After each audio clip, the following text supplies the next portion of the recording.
We are on the campus of Corinth High School for this Division I 4A matchup between the Tishomingo County Braves and the Corinth Warriors.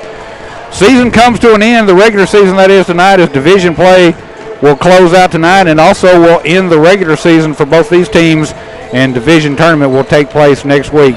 Because of the situation surrounding the weather and all the infrastructure problems and all that, the Braves and Lady Braves have actually missed 4 games this year, which, Michael, I think that's the first time I can remember being that many. Yeah, I don't, it's kind of been just kind of a weird last couple of weeks, and like you said, missing that many games, and I know they've tried to work in some practices during that time off, but ice storms have a way of doing that kind of thing, right? Yeah, I think this is the only the second game for either team in the last 2.5 weeks. Wow. So you got to try and work the rust off, and you don't have many games to do that before you get into the division tournament, which starts next Monday night. I mean, obviously you play all of these games for what's coming up beginning next week, and to have that layoff, it'll be interesting to see not only how these two teams respond after the layoff, but even how all the other area teams that have been affected by the layoff. Yeah, the thing about it is everybody is pretty much on the same footing. Right. So nobody was playing games. So it's not like one team is going to come out, where they're not rusty like everybody else. Right, so it's going to be something we're going to keep an eye on. So both teams are warming up. Lady Braves come in 20-2 on the season, having won 16 games in a row. So they put that winning streak and an undefeated regular division title on the line here tonight. Boys will come up in the nightcap. Boys looking to gain some momentum as they look to make their way into the state playoffs next week, and they'll have to win on Monday night when they play. I believe it's going to probably be South Pontotoc probably coming up. That'll be Monday night. We'll have times and everything a little bit later on, but the division tournament this year, a good thing, is at Tisch County. Yeah, the Braves and the Lady Braves get to host a division tournament this year. That's just it's a huge advantage. From the Braves standpoint, from the boys game that'll come up, here after this is. First of all, you get to end your regular season against a really good team, right? So you're going to get challenged. You're going to have to play your best game. But then you're looking to peak. The boys obviously have not had the season that they had hoped for and expected. But it's all right now. You almost get a clean slate starting Monday night. For everybody. So hey, hone up on some stuff tonight if you're the guys. Sharpen some stuff because the games that really matter. The game that really matters is Monday night. Yeah, I mean, you look at this. You could come into this division tournament, not won a game all year. Yep. And you win 3 games in that tournament, and you're the number 1 seed in the state playoffs. Absolutely. That is how. And, I've seen a lot of things, and I don't know that they're going to do this, but I've seen a lot of people where they're suggesting getting rid of the division tournament. Because of the importance that it has over what the regular season means. Yeah. So I know there's a lot of people that they're wanting to do, whatever your standings are at the end of the regular season, that's your seeding for the state playoffs. So right. We'll see how that goes. That's probably a ways off and everything. We're still a few minutes away from tip-off. We got about 3 minutes on board. What about these nice scoreboards here at Corinth High School? Yeah, they really have the digital, what is that, probably like a 8x10 or something like that, board on each end. They can do a lot of cool graphics with that. And the one on the other end is even bigger than this one. Yeah. So they use that videos, the scoreboard. It's all, you can just change it to whatever you want. They just got a little countdown to pregame in the corner down there. Just went under 3 minutes. We also remind everybody, hey, first of all, let's take a minute. During this ice storm, we want to remember one of our own from Tishomingo County, Denny McGruff, one of the linesmen from TCEPA, the Power Association, that just was involved in an accident, got electrocuted there in town, and I think he's at Birmingham. Denny and Christy and their family need our prayers tonight. So we just want to take a minute, just acknowledge that, and let the family know that we're thinking about them. We're praying for them, and just keep them on your hearts and minds. That's you think about first responders. Well, utility workers are also first responders. Oh, absolutely. Yeah. In an ice storm, tornado, anything like that. I mean those folks out there, middle of the night, freezing cold, pouring rain, and they do what nobody else wants to do. Absolutely. And we thank them for it. And they just like first responders, those linemen, they put their life on the line every time. Absolutely. And we're praying for him and his family. We also like to thank all the, like basically said, the first responders. Everybody. Yep. All the volunteers that have been taking care of folks, all the people that donated food and, places of warmth and places where you can take a shower. And then we've all these food trucks brought in. And, it's just been, look, this community, we might get bashed by outside people, but this community comes together and they take care of each other. And, that's why we're all proud to be from Tishomingo County. Absolutely. All right, clock's still ticking down to about a minute to go. Because we ain't had any games, we ain't got much to talk about until the game starts. Pretty much what happened the last time we were on has not changed. So we really invite you. Make sure we post it on our Facebook page, but we're going to have another halftime of the boys' game with our full court press brought to you by State Farm agent Boyce Hollingsworth. We're going to have sophomore Meg Moore join us at halftime of the boys' game, and she'll be that'll close us out with all 5 starters of the girls' game, which is kind of what we want to talk to them. They're having a great season. We want to acknowledge that and really celebrate with them, and then recognize those ladies for being a big part of that. Yeah, 20-2 on the season. That's I've been looking at teams we might play in the playoffs and stuff like that. Nobody else that I saw has 20 wins. Right. So that's a big step, especially when you've missed 4 games. So, all right, we're about ready for the national anthem. So we're going to send it back to the studio for about, I'll tell you what, let's take a 3-minute break. When we come back, we should have the starting lineups and the opening tip. It's the Braves and the Lady Warriors coming up in 3 minutes. You're listening to Braves basketball. Home Front 91. Ball just about ready for tip-off of the girls' action. Lady Braves, the Lady Warriors in the final Division I 4A game of the regular season. Tournament time coming up next week.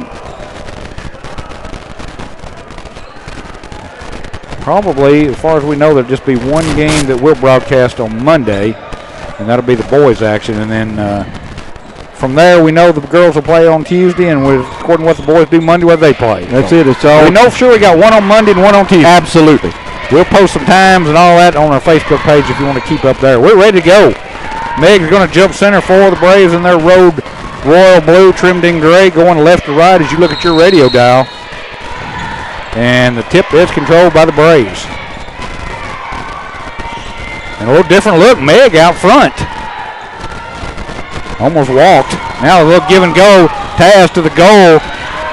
Misses the shot. Rebounded on the far side by Corinth. And I think they just dribbled it out of bounds. They did. Yeah, once again, the Lady Braves did an excellent job. Even on the live ball, on the missed shot, just getting into that full court press. So, yeah, a little bit different look. Meg was out front. And that was a set play, you could tell. Right. Just missed the shot. Ball comes in the right wing. Lefty looking. Corinth in a man-to-man. Out front to Claire. Off the dribble. Down the lane. Going to the goal. Scoop shot on the way. Rims out no good. Corinth with the rebound. Stolen away by Taz under the goal. Her shot up and in. Just picked the pocket from behind. You can't take your eyes off of her. Corinth tried to get up the floor. They get it into the front court. Ball knocked loose. They get it back. Now swing to the right wing. Now down into the corner. Dump down low. Shot on the way. Up and good. A good ball movement. They got the isolation they wanted down low and made good use and got the basket. Yeah, Crump is a force to deal with inside for the Lady Warriors. So Claire out front. 2-2 game just underway. A minute in. Goes to the right wing. Beats Taz. Give and go. Down low. Shot up by Meg. Good. Yeah, a little fadeaway 8-footer from the right side by Meg Moore is good, like you said. Bring it up. Left wing. That's Robbins. Now comes back out front to Biggs. She gets a screen. Give and go down low. There was a walk. They're going to call a foul, but there should have been a walk before the foul. I thought she took a couple steps before she drew the contact. First foul on the Lady Braves. It's going to go against Claire Ray, her first. Hey, well, you need a computer degree to operate these scoreboard. Stuff just keeps sliding in there, and you see it. Yeah, you better catch it because you won't get a second chance at it. Yeah, it ain't staying up there long. So to the free throw line goes Crump. 2 shots, first one on the way, rims out, no good. Free throws brought to you by Boyce Hollingsworth State Farm in Iuka. Don't you know he's been busy? Oh, I can't even imagine. Next one on the way, that one's good. So 4-3, Lady Braves by 1 with the ball. Claire out front. Feeds Meg in the left wing off a screen. Now she gets another screen, but she drives baseline instead. Pull-up jumper, good. It's almost like a triangle and two that the Lady Warriors are trying to play. Now they try to throw it up the floor, and they tried to save it. They threw the ball too far. Meg could have picked it up, but she let it go out of bounds, so the Braves get the ball on the turnover. Yeah, Lady Warriors are trying to push it. We'll see how that works out for them. So far, not too well. Lady Braves doing a good job of getting back on defense. Taz going to come out for a quick rest. Now she's coming back in. That didn't take long. No, she's just changing seats. Getting closer to the scoreboard. Artie Cummins in for the first time. 6:14 to go. First quarter, 6-3. Braves with the lead and the ball. Meg out front. Now back. There goes Claire to the lane. Step under. Lost the ball. Meg saves it off of the Corinth player and out of bounds. Good job. Heads up play. Yeah, heads up play to going out of bounds to knock that ball off the Corinth Warrior. Ball comes in. Meg, another turnaround baseline jumper. Good. Man, what a pretty shot. 3 for 3 on them turnaround jumpers so far in the early going. It's 8-3 Lady Braves. Robbins up the middle of the floor. Comes back pressure. She picked up the ball just in time to avoid the turnover. Feeds Biggs. Long 3 ball on the way. Rims out no good. Fighting for the rebound. Loose. Robbins picks it up. Shot goes up. No good. And rebound to Shooter Jr. Gets it ahead. Claire dribbles it off the Corinth player's foot. Now there's a scramble out front and a tie-up. Jump ball. Possession will go to the Lady Warriors. Like Kaisley's going to check back in. After that quick break, Arlie will check back out. So now your 5 starters back in the ball game. Lady Braves leading 8-3. So Chloe battling on the floor, gets a jump ball, but the possession goes to the Lady Warriors. Now there's a steal by Taz just off almost where she was on the bench. Now to the goal, left-hand layup, good. She dribbled right, drew the player to her, changed to the left hand for the layup. What a shot there by the senior for the Lady Braves. Long pass again. They try to beat the press and throw it away. Yeah, right now you can tell they're just really panicking against the Lady Braves full court pressure.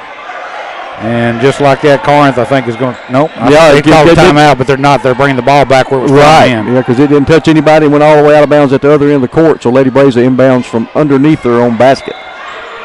Lefty throws it in, comes in. Meg, she got to shuffle that foot. Got called for the travel.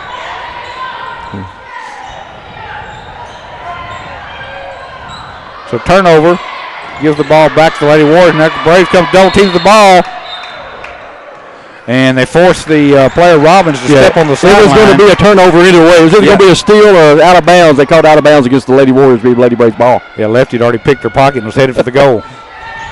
So Braves will throw it in. Comes out front to Claire. She moves the left wing. Pass down low. Lefty is fouled. Yeah, good job there by Abby running the baseline from the right to the left and got a quick bounce pass in and got hacked. She give just enough fake to get the Corinth player up in the air and draw the foul. That done flat. Number 30 got the foul. Ball comes in. There's another 3 on the way. Another ball away on the way. It's I wasn't looking. Who hit it? It's Meg again. That same shot. She hadn't missed one yet from there. Should be an offensive foul. And they're going to call Claire, and that's 2 on her. Yeah, the thing about it was the Lady Warrior was pushing off all the way down, and then they ended up calling the foul against Claire, which is.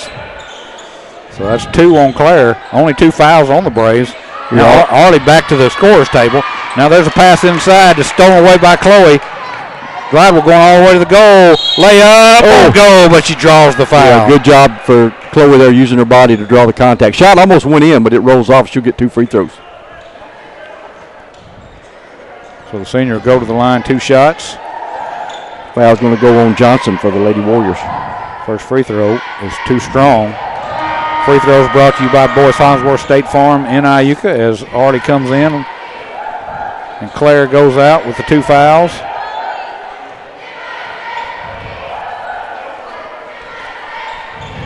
Next free throw, good. 13-3, 10-point lead now for the Lady Braves. Pressure in the backcourt. They keep going to that same side, and there's a steal. Taz all in her face. Layup, good. That's great.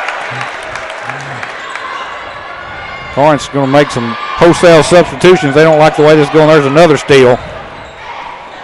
Swing the left wing. Arlie to the goal strong. Her shot's blocked. Rebound, put back up, and it wouldn't go. As Meg got the shot off, it rolled all the way around the rim. Looked like some of my golf putts. And, of course, like my golf putts, it fell out. Hey, while we're waiting on Meg to shoot the free throws, you know, two Lady Braves. You got Kaisley Timms, a senior, that's going to be playing the Mississippi-Alabama All-Star game coming up here soon. And then you got Claire Ray is going to be in the, what do they call it? I can't remember. It's one where all the only juniors play. It's an All-Star game for the juniors. So the accolades are coming in once again. Right. First free throw by Meg is good. Only shot Meg missed so far today is one she got fouled on. Again, the free throws brought to you by Boyce Hollingsworth State Farm in Iuka.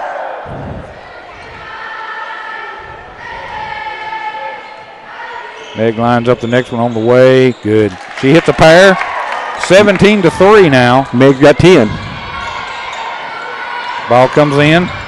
Pass down low. Again, Meg's all over the person that's in the back. You know, the part that's ahead of the pressure. I mean, the long pass has not worked. Well, it's not going to. I mean, you know, she's got a height advantage. Right. If you throw it up high enough, either Meg's catching or it's going out of bounds. So up by 14 with the ball. Lefty now feeds Cummins in the left wing.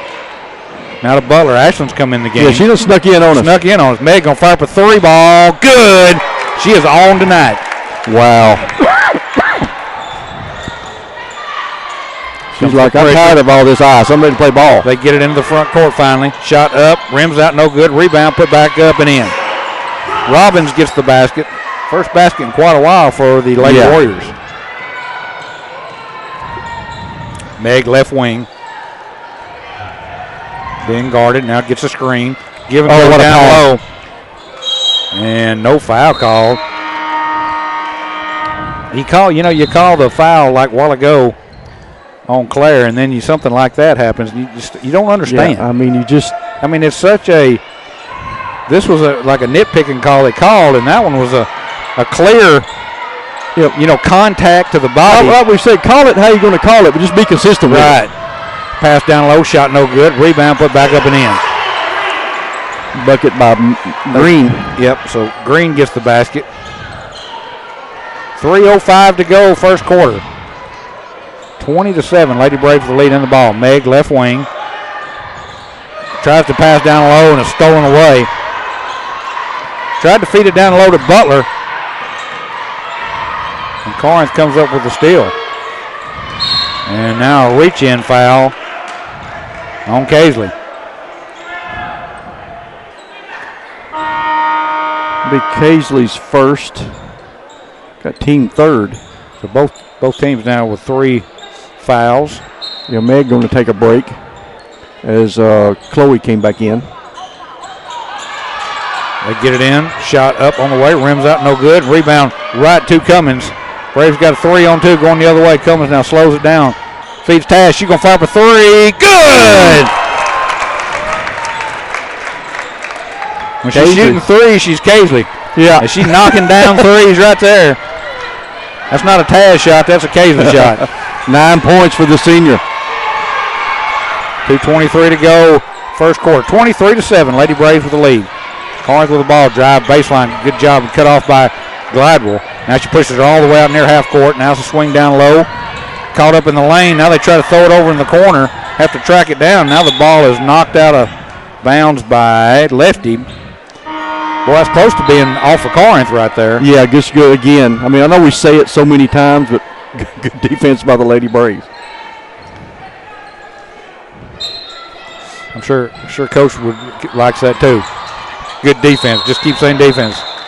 And now there's a pass down low, and traveling's going to be the call. Yeah, Chloe did a great job of not giving any real estate to the defender there on the block and forced that travel. Well, she didn't leave her feet either. She made her make the move, and it caused the travel. There goes Taz to the goal. Shot no good, but she draws the foul. And it's just like a same movie we watch over and over with her, right? I mean, it's a good rerun. It is. Meg going back to the scorer's table as Kaisley goes to the free throw line with 2 shots. Fouls on Stafford for the Lady Warriors, her first. Again, all the free throws brought to you by Boyce Hollingsworth State Farm in Iuka. The first one on the way is good. And Kaisley hits double figures with her 10th point. So we got 2 with double figures, and we're still in the first quarter. Yep. Casey's next one on the way. Good again. So she hits a pair, and it is 25-7. Welcome. There's another travel call. Yeah, good job. That was really forced by Casey and Abby. Is just the double team. Double right team there, just caused the travel. Ball comes in. Now back out. Chloe driving baseline. She's cut off. Feeds back out. Lefty. She's going to the goal. Back to Chloe in the corner. Now she's going down the lane. Hangs and gets fouled. Had a little two-man game going on in this corner over here. That was nice. Chloe's going to get rewarded by going to the line to shoot a couple. That one's number 22, Stafford, her second for the Lady Warriors. Chloe's second trip to the line. She's 1 of 2 the first time. Looking to add to the 25-7 lead. First free throw, rims out.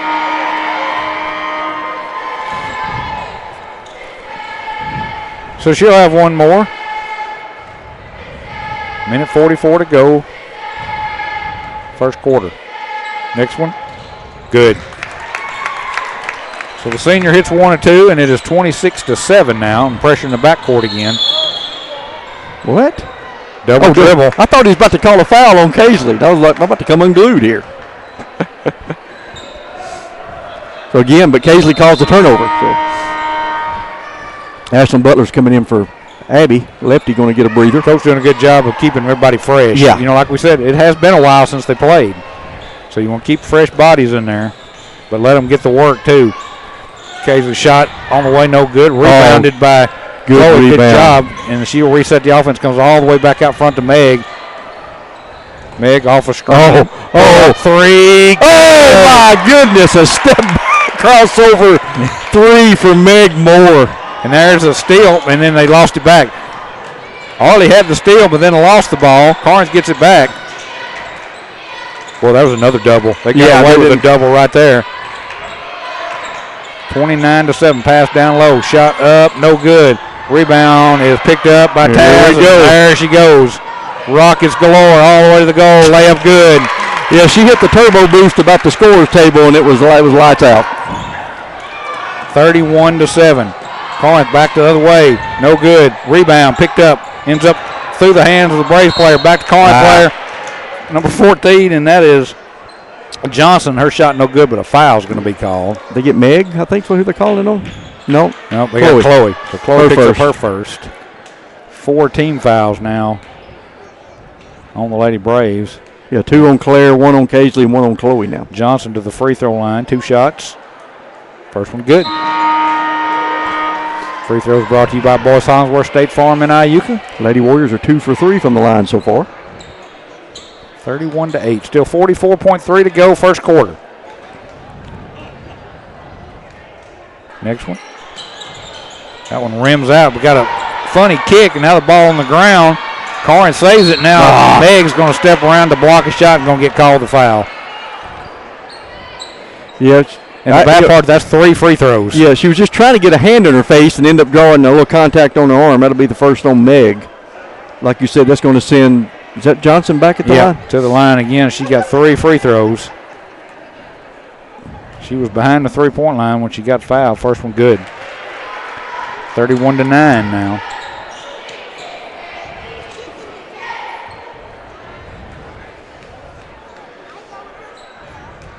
Next one. Good again. So she's hit a pair. She's going to try and get 3. This one, I don't even let it be the old-fashioned way. I don't know what to be. Abby Reed's checking back in for Ashton Butler. So I think you got 4 of the original 5, and you still got Claire sitting down and Arlie's in. Yeah, Claire down with the 2 fouls right now. Johnson's next free throw. Good. Made all 3 of them. Yep. Good-looking free throws. Cuts the lead back down to 20 now for the Lady Braves. Meg, give and go. Tap to the goal. Layup is good. Man, that's like a speed option. You know what I mean? Wow, in football. Who made that one? Casey got that one.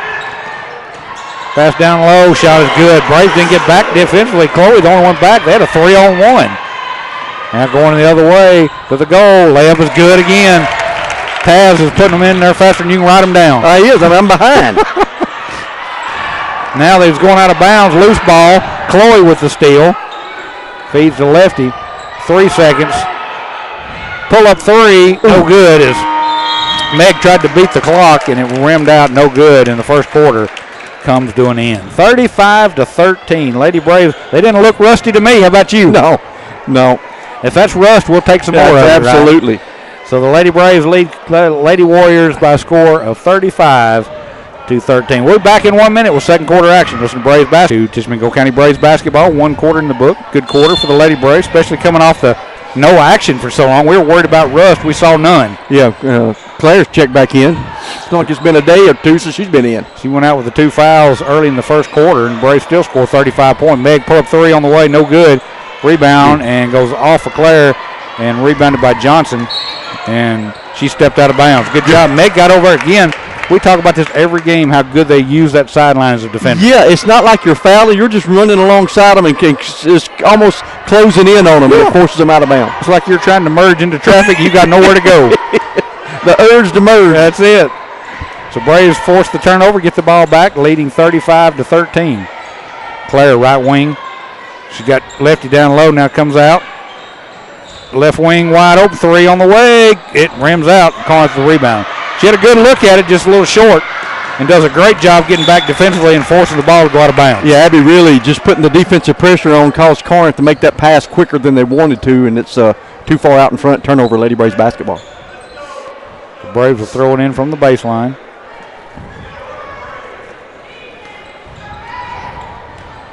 (35-13), just underway second quarter. Claire goes to the right wing. Pass down low. Chloe to the goal. Shot won't go. Rebound. Taz goes to the right hand, puts a little English on it, and scores. She's a heck of a pool player. Wow. She can put top left hand English and bottom right hand English and every kind of English you can think of, and just spins that thing right in. Oh, good defense there by Claire to force it out of bounds. Just good hustle. Connor's trying to get it down into the corner, and she just knocked it out of bounds. So they'll throw it in from right in front of the Braves players bench. Casely with 19. And we still got 7 minutes to go in the second quarter. I'd like to see what she'd end up with. She played the whole game. Ball comes in, right wing. Robbins down loose. Now tie up. Everybody's got a hold of the ball. And jump ball possession will go back to Corinth, I believe. Yeah, like we've talked about before, if the ball's on the floor, it's like blood in the water for the Lady Braves if they're a shark. You know what? I mean, boom. They're all on it. So tie-up gives the ball back to the Lady Warriors. Comes all the way in the backcourt. Johnson being guarded by Claire. And now Taz picks it up, and she is gone. It's over. All the way to the goal. Layup is good. 21 for the Taz. That's amazing. There comes a double team in the backcourt. Robbins trying to dribble out of it. That's the worst thing you can do. Now swings the ball in the corner, and there's Lefty. Yeah! Drawing a charge.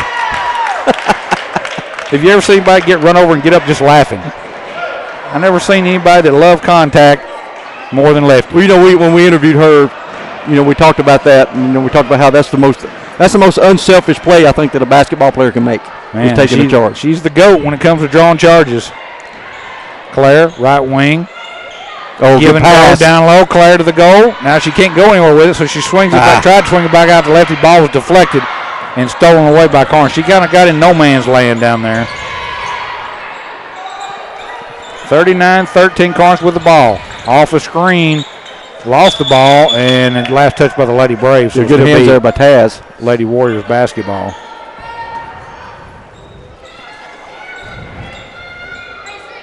Corinth to throw it in from the baseline. Comes in, now back out to Robbins in the left wing. Oh, it's a moving screen. Yeah, several moving screen. 3 from the corner on the way, rims out no good. Now we're going to get a foul over the back on Corinth's Crump. No, they're calling it on Meg. What? Oh, that's a terrible call.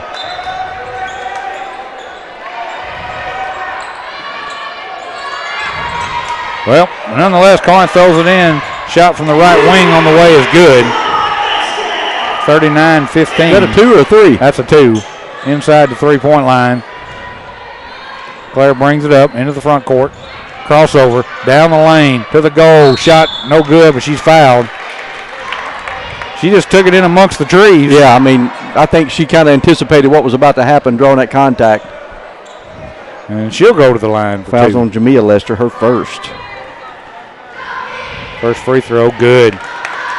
You talk about somebody takes the ball and just shoots. I mean, she knows exactly. I mean, it's such a, it's just built in. We've scored 40, and that's Claire's first points. She hits the second one. It's 41-50. Well, she's on the bench with them fouls. Corinth gets it in. Oh, that's up the far sideline. Pass down low. And now a steal. And good save that time. Claire made the steal. Was going out of bounds. Made the save. Gets it ahead. Taz to the goal. Strong. Layup. Good! She draws the foul. Just an excellent job. When we talk about it over and over, how she shields the defender with her body, draws the contact, then has the strength to finish the play and get the bucket. I'm telling you. First free throw, or only free throw, no good, but Meg gets the rebound. Lost the ball, gets it back. Being tied up, and Meg calls timeout. Good heads up by the Brave sophomore. She's got a triple team, falling out of bounds, got the ball, so what does she do? Takes a timeout. So we'll take a timeout. We haven't had many of them. We've only had the one for the break, so with timeout on the floor, we'll pause for 30 seconds, just some Braves basketball. On Fun 91. Welcome back to a three-pointer from Meg Moore. Ball come in. She took a one step back behind that three-point line and drained it. That's her third. 46-15. Corinth Robbins up the floor to the goal. Goes to the left hand, lays it in. Nobody stepped into the lane that time.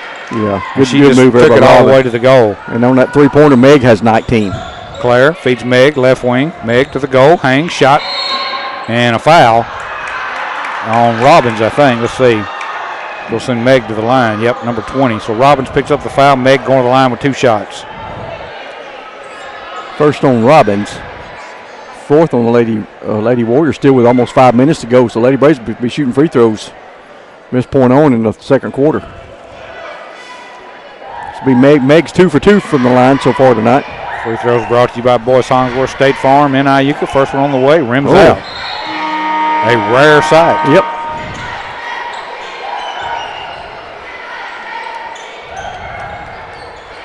She'll have one more. Taz goes out. Chloe goes out. Guess we got Butler and Arlie in. Next free throw, good. So Meg hits 1 and 2, and it's 30-point lead now for the Lady Braves. Ball comes into Robbins. Meg's all over her. Now she gets into the front court. And then Meg with a steal. All the way to the goal. Left-hand layup. Good. She caught that at the free throw line and didn't even have to take a dribble. Took Michael Jordan kind of look in it. And now we got a travel on Corinth in the backcourt. We've seen a couple of them travels not be called. They got that one. Yeah. Braves next basket, they'll go over 50, and we still got 5 minutes to go in this quarter. The second quarter.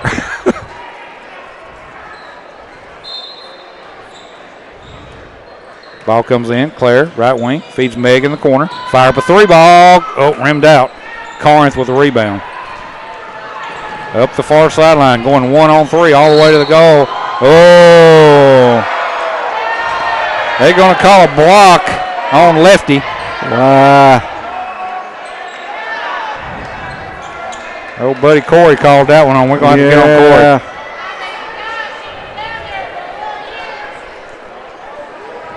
So free throws coming up for the Lady Warriors. 2 shots. First one, good. That's Johnson again. She's a good. That's not the one you want to foul. She's a good free throw shooter. She absolutely is. She's a 1, 2, 3, 4, 5 out of 6 from the line. And the one she missed was the first one, so she's hit 5 in a row, including 3 on that fouled three-point attempt. And she shoots another one, and we jinxed her, and she missed that one. Wish that worked all the time. Braves with the rebound. Claire up the far sideline. Now circles around to the top of the circle. Feeds Lefty around. Meg, 3 ball. Rims out, no good. Good position by Johnson to get the rebound, and she's got numbers.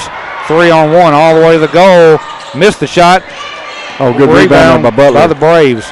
Lefty didn't draw the charge, but she was there for it. And it made her alter the shot. Claire feeds Arlie. Arlie fake all the way to the goal. Shot, no good. Corinth with a rebound. Up the near side. In the corner. 3 on the way. Good. Jamia Lester. She hits the 3, and it's 49-21 now. God. Claire got double mugged. She looked like a pinball going through there. She was bouncing off of bodies in the lane.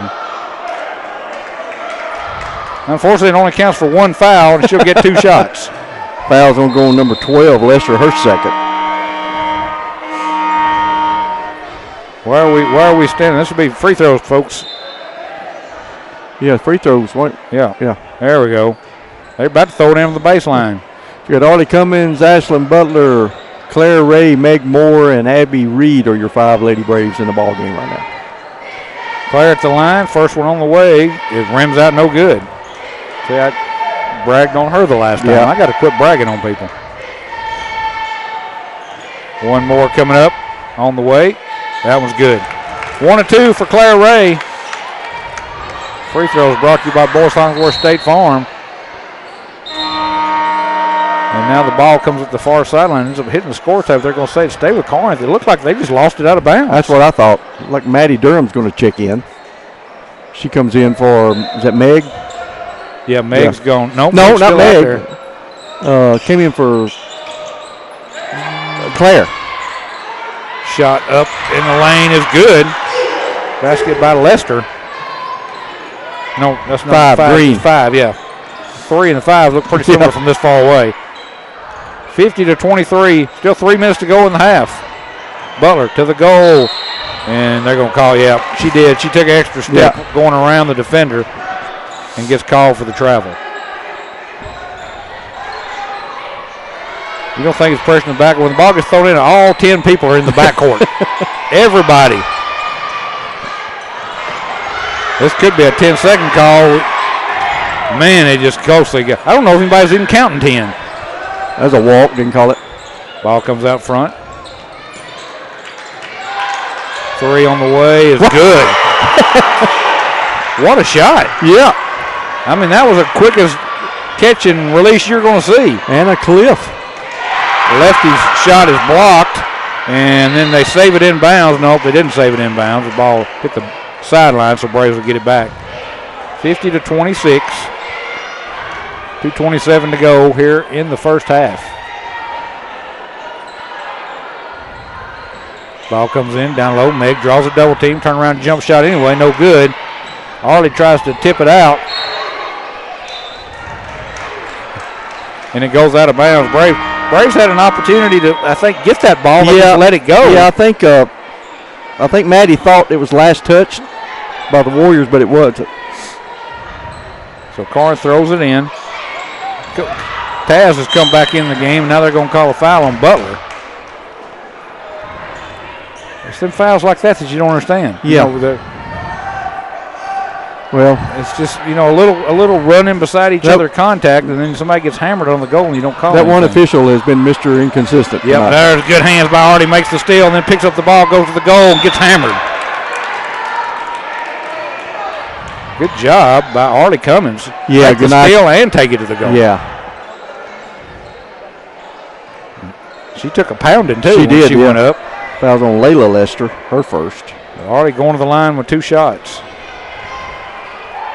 Coach wrote that down and put it in his pocket. Yeah, we'll remember that. First free throw on the way is no good. Man. If the Braves have been rusty on anything, it's been free throws. Absolutely. Yeah, uncharacteristically 6 missed free throws tonight. Next free throw. It rims out, no good, but Meg with the rebound puts it back up. It won't go. And Corinth with a rebound.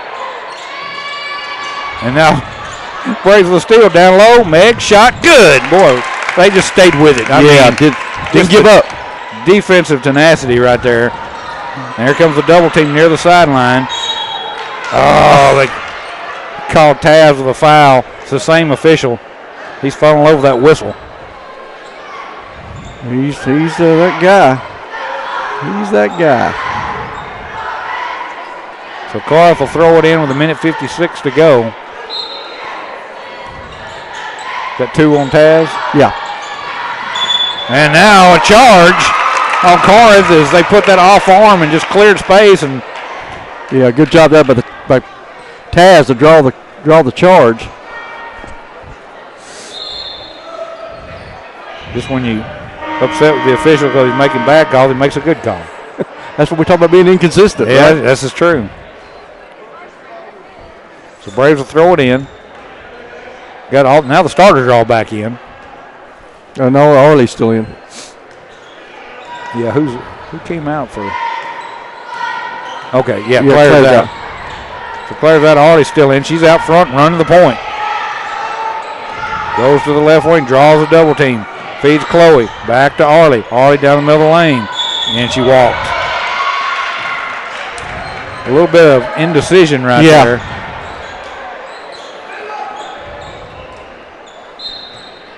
So Corinth will throw it in with 1:35 to go. 52-26. Into the front court. Meg with a steal to the goal. Left-hand layup good. She didn't even use her right hand. Made the steal and the shot with one hand. Now the ball goes through Taz's hands. Ends up Chloe's hands, and she picks it up. Feeds Casely. Crosses half court. Back to Chloe. Now back out front. Lefty. In the corner. Arley. To the goal, shot up, no good. Rebound, loose on the floor, and Corinth picks it up. What is that? How's that not carrying the ball? She picked the ball up above her shoulder and took several steps. 3 on the way, no good. Oh my goodness, that guy.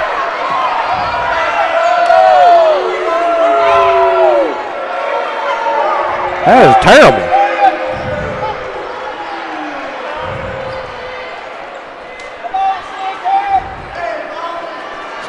Corinth to the free throw line. 3rd foul on Taz. First free throw is good.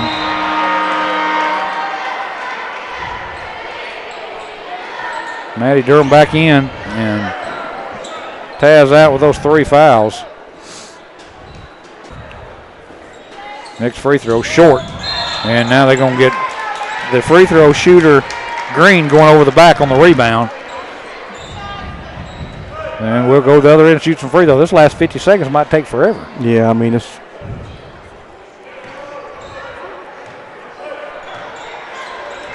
Sometimes you wonder if officials get paid by the amount of times they blow the whistle. 20 fouls called so far in the game. And we're still in the first half. So Chloe going to the free throw line. 2 shots for the Brave senior.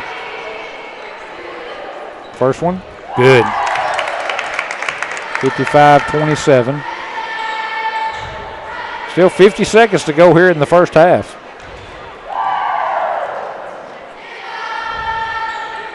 Next one in and out, no good. And Corinth with the rebound. Get it ahead to Robbins. Into the front court. Braves, here come the double team.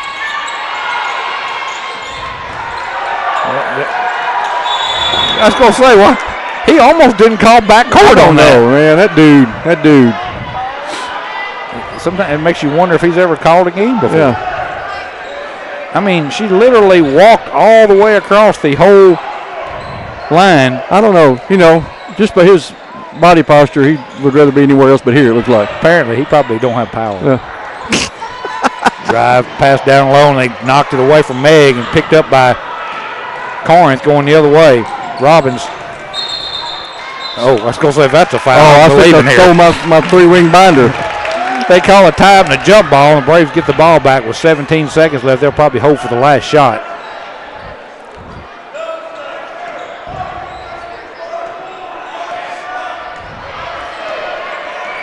So Lefty brings it in, 12 seconds. Get it ahead to Meg.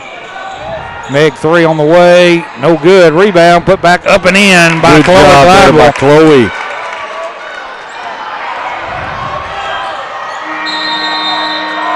And the horn sounds, no shot. Could have called a charge or a foul. Yeah. Didn't call nothing. Horn sounds, ends the first half. It is 57-27. Lady Braves with the lead. And they have Corinth 13 in the first quarter, 14 in the second quarter. And Braves scored 35 in the first, 22 in the second. and played a lot of players too in that second quarter as Michael adds up the numbers over there for us. Bad part about when you haven't much scored in the first half, takes you longer, don't it? Well, boys action coming up at the end of this game as Lady Braves looking to go 8-0 in the division and finish another undefeated regular season division play as they get ready for the division tournament next week. I'm going to have to buy you a calculator. Tell you what, for Corinth, a lot of different players scored. I just want to do the top scorers here. Okay, first of all, for the Lady Warriors, leading the way is Kayliana Johnson. She had 7. She got most of those at the free throw line. Also, Mella Green had 5, and then 3 each for Alana Cliff and for Takiri and Crump. For the Lady Braves, 2 players in double digits been in a big way, led by Meg Moore with 26, Kaisley Timms with 23, 5 points for Chloe Glidewell, and 3 points for Claire Ray. So you got Timms and Meg Moore combined for 49 of the 57 points. Wow. Well, the only thing we saw rust on basically free throws. That's it, yeah. Defense definitely was not rusty, neither was the scoring, and Meg come out and hit it like her first 8 shots before she finally missed one. So the Lady Braves lead here at halftime by a score of 57-27. We're going to send it back to the studio for about 8 or 9 minutes. When we come back, we'll have second half action. You're listening to Braves basketball. On Fun 91. It was a quick halftime. Yeah. I don't know that they left that clock run normal amount of time. Anyway, it's going to be Corinth basketball to start the quarter. 57-27. Braves with a 30-point lead. Come back in with the starters. Braves going right to left now. They dump down low. Braves double team, and a good job by Chloe Glidewell to knock it loose and then traveled. Yeah, she wanted to give it to Claire, but Claire had her back turned to her. So she took that extra step. And the turnover. So we got Kaisley with 3 fouls, Claire with 2, Meg with 2. Chloe and Abby and Ashlyn Butler with 1 each. And now they just called 3 now on Meg. The official we talked about never blows his whistle finally blew it. He decided to get in the game, I guess. Well, the other official wore his whistle out, so he didn't have a choice. He needed to take his out. So, look, you've reached the limit. That's right. You've gone over. Ball comes in out front. Braves in the man-to-man still. Even that 30-point That's another lead. moving screen. Now they throw it down to the right wing. Now down into the corner. Ball knocked loose. Now down low to the goal shot. Blocked out of there. They get the rebound back up. Feed it back out for an open 3, but Abby does a good job getting back and defending that shot. Well, there sure is a lot of elbows. That's got to be 5 seconds. Finally, we get the call. Yeah, good job there by Abby. I mean, any time the Lady Warrior player gave up real estate, Abby closed in on her, and she got the point where she couldn't do anything. So she forces a turnover with the 5-second call. Good job by Lefty. Claire with the ball. It's been a good part of the first quarter on the bench with 2 fouls. Dumps down low. Meg, turnaround, shot, lane, basket, good. That's indefensible. I mean, she spins so many different ways. What are you going to do? I mean, when you're that tall, when you're 6 feet tall, and you can do that fadeaway one-leg shot, who's going to block it? And you're elevating.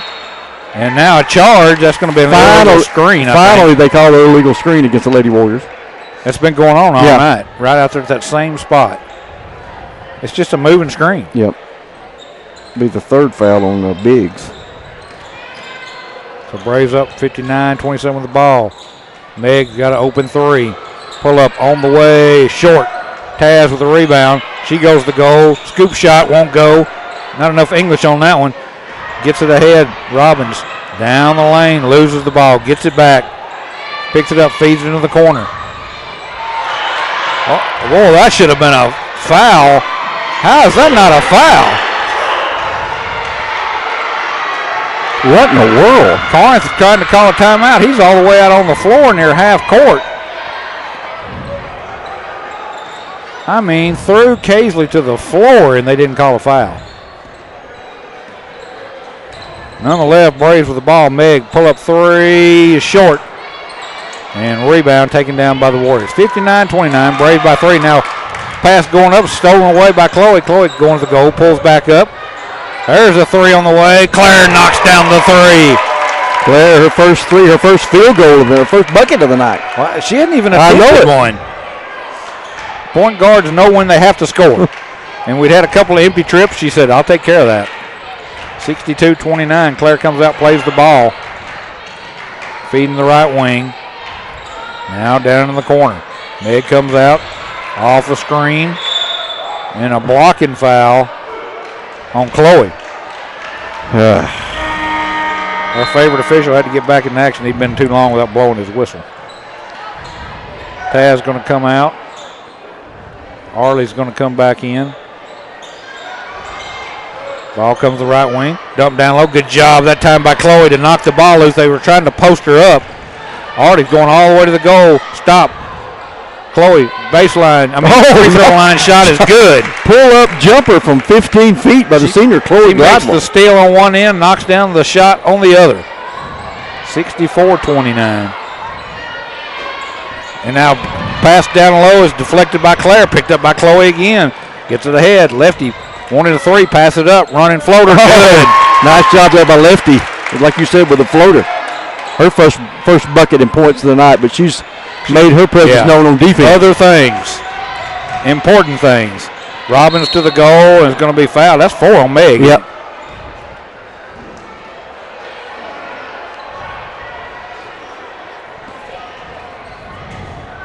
Taz going to come back in. I guess is going to get Meg. Yep. That's the first time.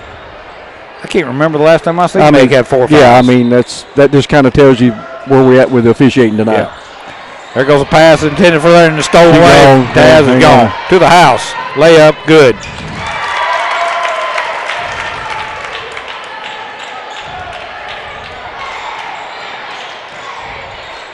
Comes the ball to the right wing.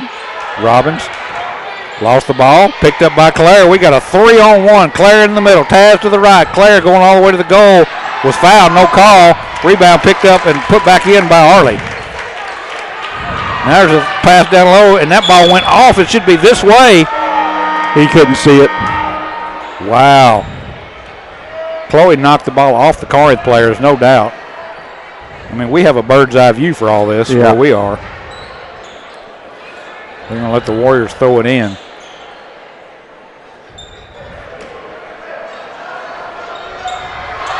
And it's stolen. Almost stolen, knocked away. Anyway, Claire, she had to talk about peripheral vision. Yeah. She's turned sideways. She's got one eye going one way on the person throwing it in, the other one going on the other way for the one trying to catch it, and she just jumped and knocked it out. And now Taz just steps into the passing lane with another steal, going all the way to the goal. Layup good. She's got layups and threes and everything else tonight. They pick up the dribble. That's the worst thing you can do. And then they try to give it away. Lefty knocks it out of bounds. Last touch, they're going to say, by the Lady Braves. Yeah, 27 by Casely so far. Braves staying that man. Ball comes back into the backcourt. Off the dribble to the right wing.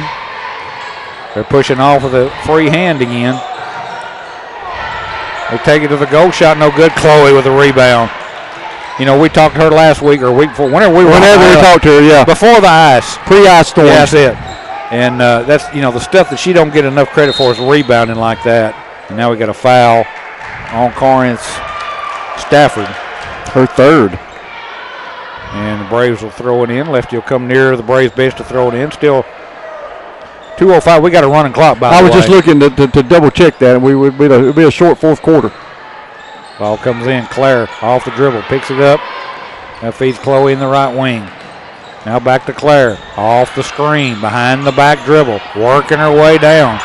Now she'll back into a three on the way. Good! What about that Claire Ray? Drew a triple team, and they just kept flopping and running. She just finally stepped back behind the three-point line, knocks down the three.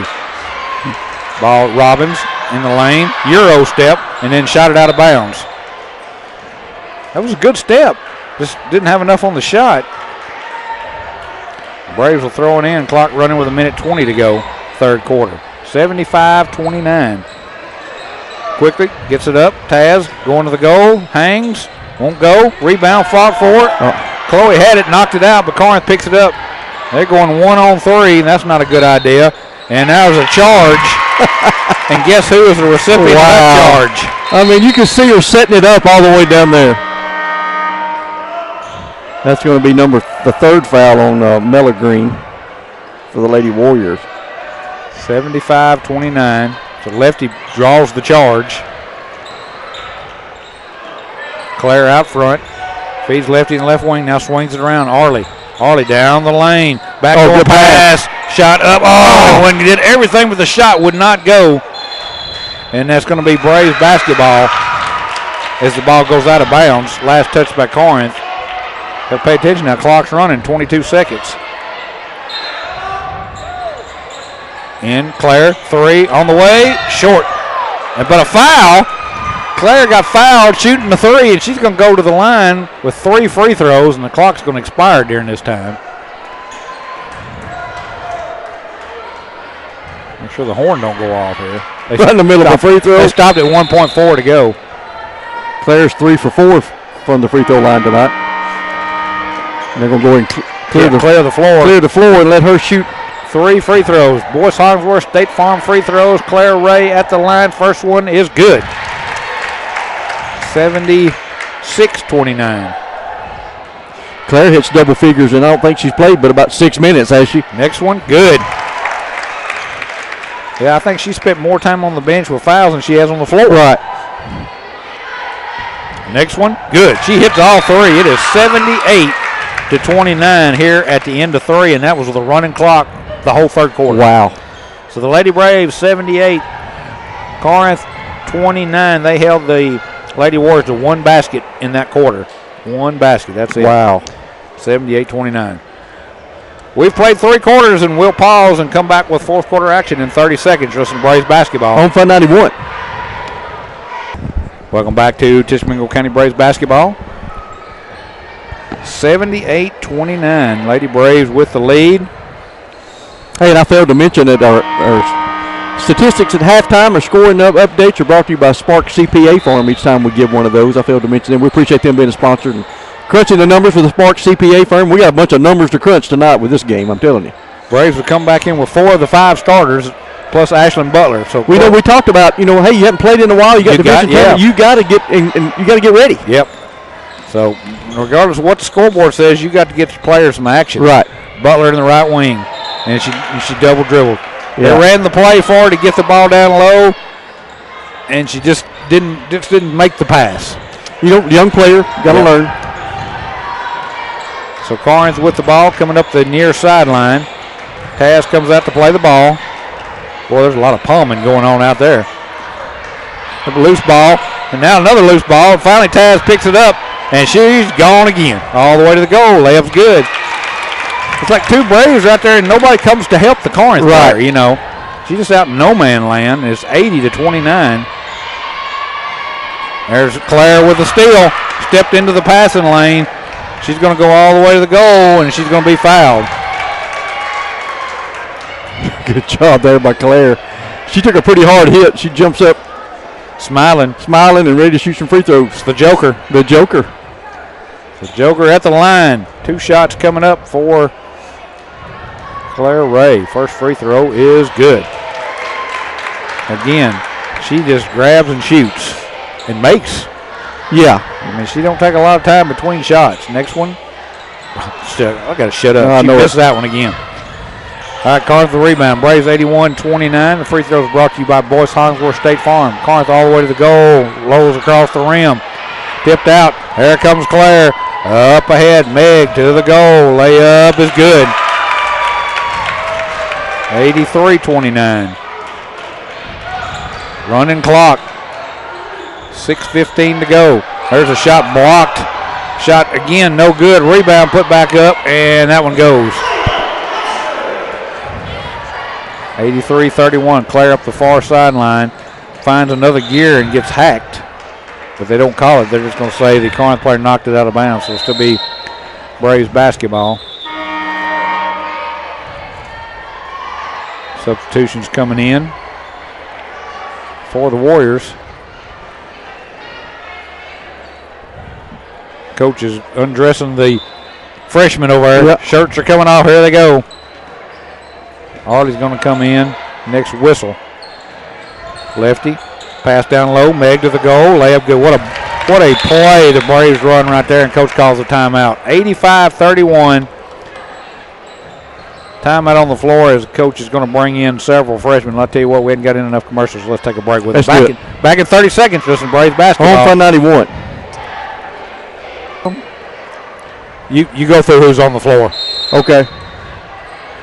Wholesale substitutions for the Lady Braves, 5 off and 5 on. Yeah, we're kind of Arlie Cummings. We got Katie Melvin. We'll call these numbers out. Ashlyn Butler. Maddie Durham. I think you said Crum, right? Yeah, Chloe Crum. Chloe Crum. And somebody just picked up a foul. The foul is on number 20. So that is on Katie Methvin. So she picks up the foul. And to the free throw line goes the Lady Warriors, and the first free throw is no good. 85-31. We do have a running clock. Next free throw, that one rims out again, no good. I don't know if it hit the rim. I don't know if it ever rimmed out. I think that one just hit out of bounds. So Braves get it back up 85-31. Rust, not a problem. No. Maybe free throw rust. That's about it. There's a three on the way. Rims out no good. Rebound taken down by Cummins as she lost it. Picked back up by Butler. And she's laying with her head on the out-of-bounds line. I got a question. For a girl, if your hair, if it's just you got a ponytail, you're out of bounds. So yeah, anything, it's all attached. So you're out of bounds. There's a three, and it goes out of bounds. So three's being heaved on both ends right now. Clock continues to run. Heave is a good description. Yes. I don't know that would be all these would have been shots. Butler in the right wing. Backs her way in. What a move. The goal shot on the way is good. What a move there by Ashlyn Butler. Last game we talked about that was her breakout game. She played really well in that New Albany game. 87-31. Pass down low. Good job backing back in by Butler. Now they kick it back out. There's a three. That wasn't a heave. That was a shot. Who is that? Number 24. Yeah. No, not Faulkner. Yeah, Faulkner. Yep. With the three. 87-34. Butler in the left wing. Now to Arlie. Arlie to the goal. Shot on the way. No good. Corinth biting for the rebound. Butler comes up with it. Now tied up jump ball. Possession will go back to the Lady Warriors. More substitutions coming in for them. Eventually we get to the substitutions where somebody's not on the roster. That happens quite often.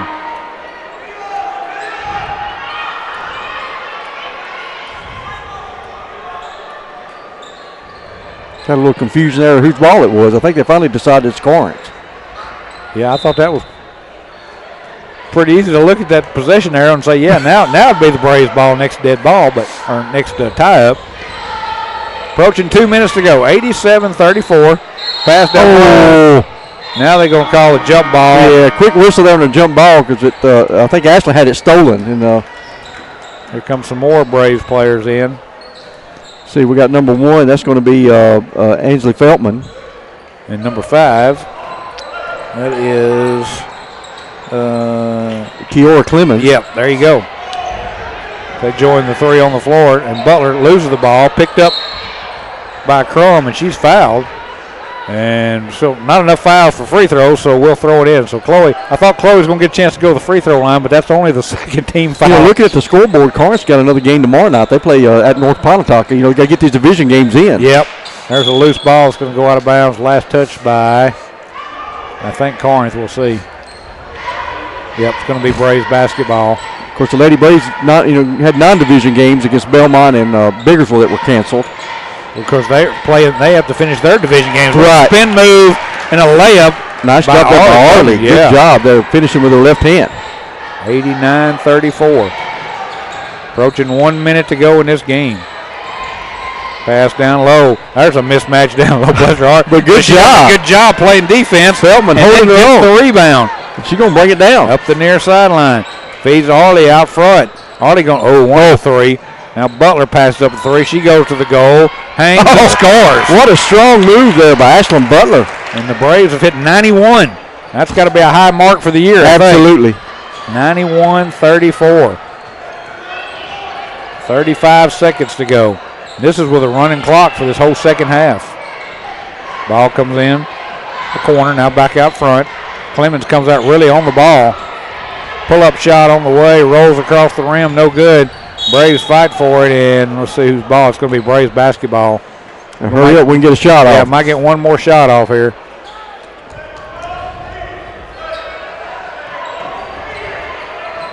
And so Arley up the far sideline with 7 seconds. Getting fouled. No call. The coach just tells her to hold on to the ball, and that's it. 91-34, the Lady Braves get win number 21 on the season. And they finished the regular season division play undefeated now with a 8-0 record. So 21-2 now on the season for the Lady Braves. 8-0 in the division as they'll get ready to head to division play or division tournament next weekend or next week. I think I'm the one who's got the rust. We set out for 2 weeks.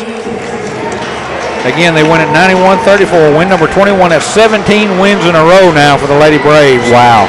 They go 21-2, 8-0 in the division. You got them numbers? Yeah, time to crunch the numbers. Brought to you by Spark CPA Firm. We appreciate them sponsoring the halftime and final game statistics this season here for our radio broadcast. First of all, for the Lady Warriors, led by 7 points by Kayliana Johnson, 5 each for Charlie Biggs and for Mella Green, 4 points for Layla Luster. For the Lady Braves, 3 players in double figures, led by sophomore Meg Moore, got her unofficially for 32. 29 points for Kaisley Timms, 13 points for Clara Ray, 7 points for Chloe Glidewell, 4 points each for Arlie Cummings and Ashlyn Butler.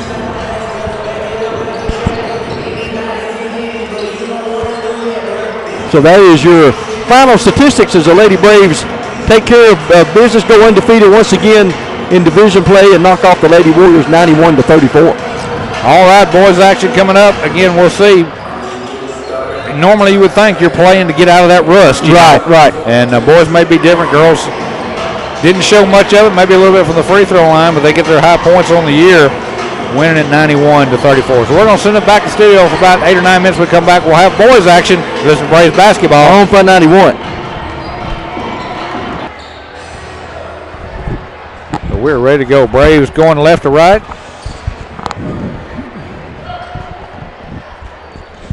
You know, Corinth had a benefit, Michael, being already back in school for a while. Absolutely, yeah. You know, so that's the thing and difference about a city school. You don't have to deal with all the county roads and problems associated with storms and ice and all that in the county. Right. So they've been back in school, so they've probably got in a few more practices than, say, some of the other schools. I would say you're right. All right, we're ready to go. Tip is controlled by Burris, but he tipped it so far, went out of bounds, so it's going to be Braves basketball. That was like a volleyball spike. It was a tip with authority. So Braves will throw it in. Klingen, who's been out injured last time, and now we just caught the ball and went back court first time. We caught the ball and then stepped across the line. So turnover 1 second into the game. Man. That hurts right there, yeah. 1 second in. 7:59, then you get the turnover. So Corinth gets the ball. They'll throw it in from the sideline. And now we got a 5-second call on call. We've had 2 turnovers. We've played 1 second. There's been, we haven't had a dribble yet. No dribble. 2 turnovers. When you've had more turnovers than dribbles in a basketball game? Or seconds. 2 turnovers, 1 second, no dribbles. I can truly say I don't think I've ever seen that before.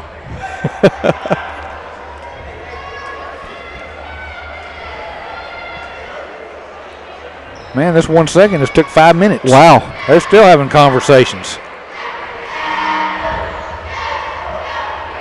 I don't know that anybody knows what's going on. They hadn't seen the Here, now we're going to have some more conversation. Well, I would say they're going to the score chamber to look at a replay, but we don't have that, but. Like we used to say during football season when the clock didn't work the first game. I think they're trying to figure out whose possession area needs to be pointing towards. Oh, yeah, because he won the tip, but he tipped it out of bounds. Right. So I think we'll give them that. And the possession arrow is pointing towards Corinth. And I think that's right. Yeah, Even though they won the tip, we got the ball. We gained possession. All right, here we go. We're 2 seconds in now. Braves got the ball out front. No score in this crazy start to this game. Klingen in the right wing. Now down to the corner. Back out Westbrook. He's going to the lane. Cuts it out. Now feeds back out to an open wing. And as he took it to the goal, Edwards lost it, and Corinth comes out there with it, and they're going to run when they get a chance. Yeah, just quick hands. Braves did a good job getting back defensively. The ball out top of the circle now. They're slowing it down.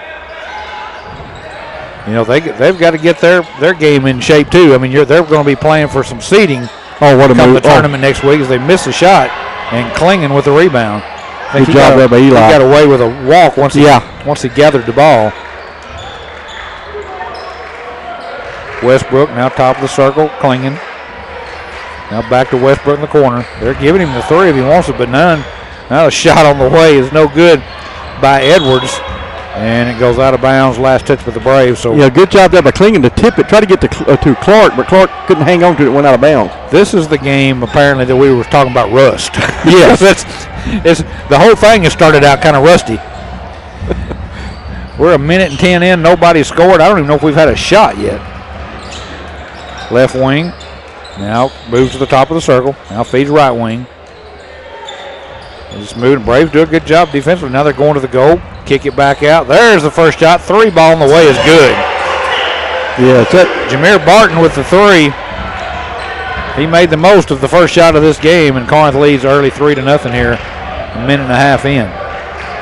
Klingen in the right wing. Now back out front. There's a turnaround shot in the lane on the way. No good by McNutt. Braves get the rebound, put it back up, and it goes, but they're going to call a travel. Yeah, they're going to call a travel. Wow. Clark had the good job rebound, put the shot back up and in, but they called the travel before the shot.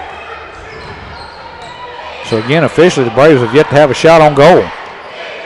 And 2 minutes in, right? Yeah. So I said this has been a rusty start for both teams. This is a game you may have mentioned it that was I did. It was close. Close early. Yeah, close to 3/4 actually. Depth got us at the end, and you look. Braves have 6, 8, 10 empty chairs. Corinth having sit people behind their bench. Yeah. So it's a depth issue that can't get in foul trouble either. No. For the Braves. Clark feeds it in the lane. McNutt shot good. Braves. Good ball movement. Good look. Casey gets the basket. Little knuckleball one-hander there by Casey McNutt. Barton walks it up. He hit the three for Corinth to give them the lead. And a pull-up shot on the way is good. That's Xavier Young with the basket. 5-2 now. Corinth with the lead. Casey McNutt up this near sideline. Feeds it down into the corner to Clark. Now back out. Circling around. Westbrook to McNutt. At Clark cutting. Now off a screen. In the corner. Westbrook wanted the three. Couldn't go. Now the ball knocked out of his hands and is picked up by Mays, and then he travels. Again, I believe we're right. We were right about the rust, just which game it was going to be. 4:58 to go here in quarter number one. 5-2, Corinth with the early lead. Boy, there's been, even the officials, I don't know what happened to them. They got rusty over the time between games too. They can't seem to get their stuff together. Rusty officials. Yeah. They looked rusty in the first. One official looked especially rusty in the first game. Ball comes out top of the circle. I felt rusty. Didn't you feel a little rusty? A little rusty. Yeah, a little rusty. Edwards now to McNutt, left wing, approaching the halfway point of this first quarter. Low scoring quarter. I think that's the way that game started at Tisch County, was a low scoring first quarter. And I think it's intentional by the Braves. Yeah, you should try to shorten the game. Right, and be in no rush.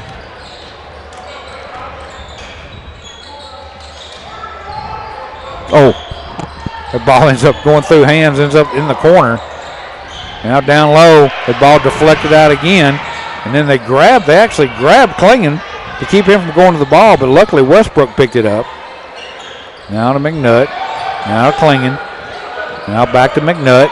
Pull up jumper, in and out, no good. Had a good look. Mays gets the rebound for the Warriors. Yeah, got to get a stop here. Near steal there by Kaysen. Ball ends up being kicked twice. Ends up in the hands of the Corinth player. There's Burris. He's the one I think that killed us the first time inside and out. Yeah. His shot was partially blocked that time and goes out of bounds, so it's still going to be Corinth's basketball.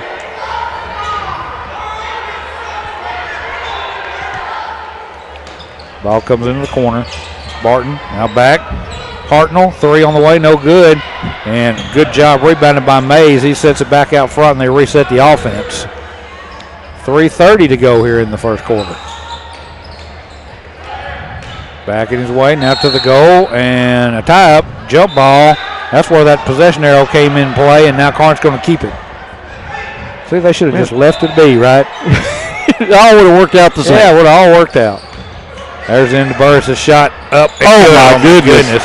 A no-look hook shot. He was looking for contact, and he got it, but he didn't get the foul call.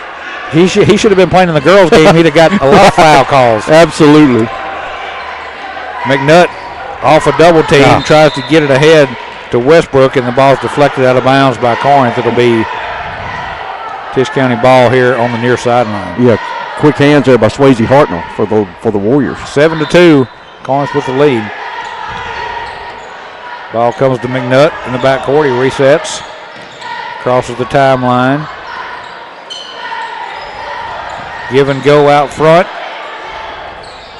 Can't get a shot off, and now we're going to get another travel. I didn't see that one. Did you? I did not. So Edwards gets called for the travel. And now Braves are going to take a timeout. 2:50 to go, first quarter. Timeout on the floor. Corinth leads 7-2. We'll pause for 30 seconds to some Braves basketball. On front 91. Welcome back to Tisch-Mingo County Braves basketball on the campus at Corinth High School for a little Division I 4A basketball. Last the final game of the Division I 4A basketball. Season, right. Tournament starts next week. Tourney time. Corinth up 7-2. February Madness, right? That's right. Yeah, sometimes we have some March Madness, but it's only like usually one game, maybe.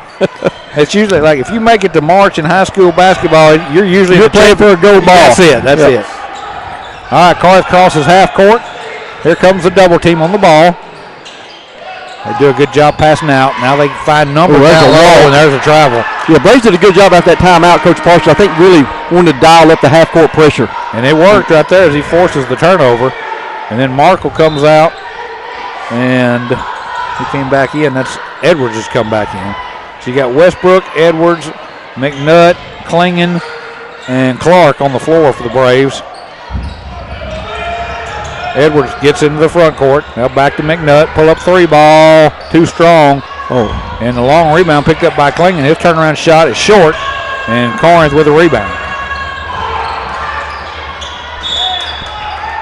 Offense is hard to find right now. Yeah, both teams kind of struggling. I mean, even the Braves are definitely looking a little rusty, but Corinth's not looking too sharp either.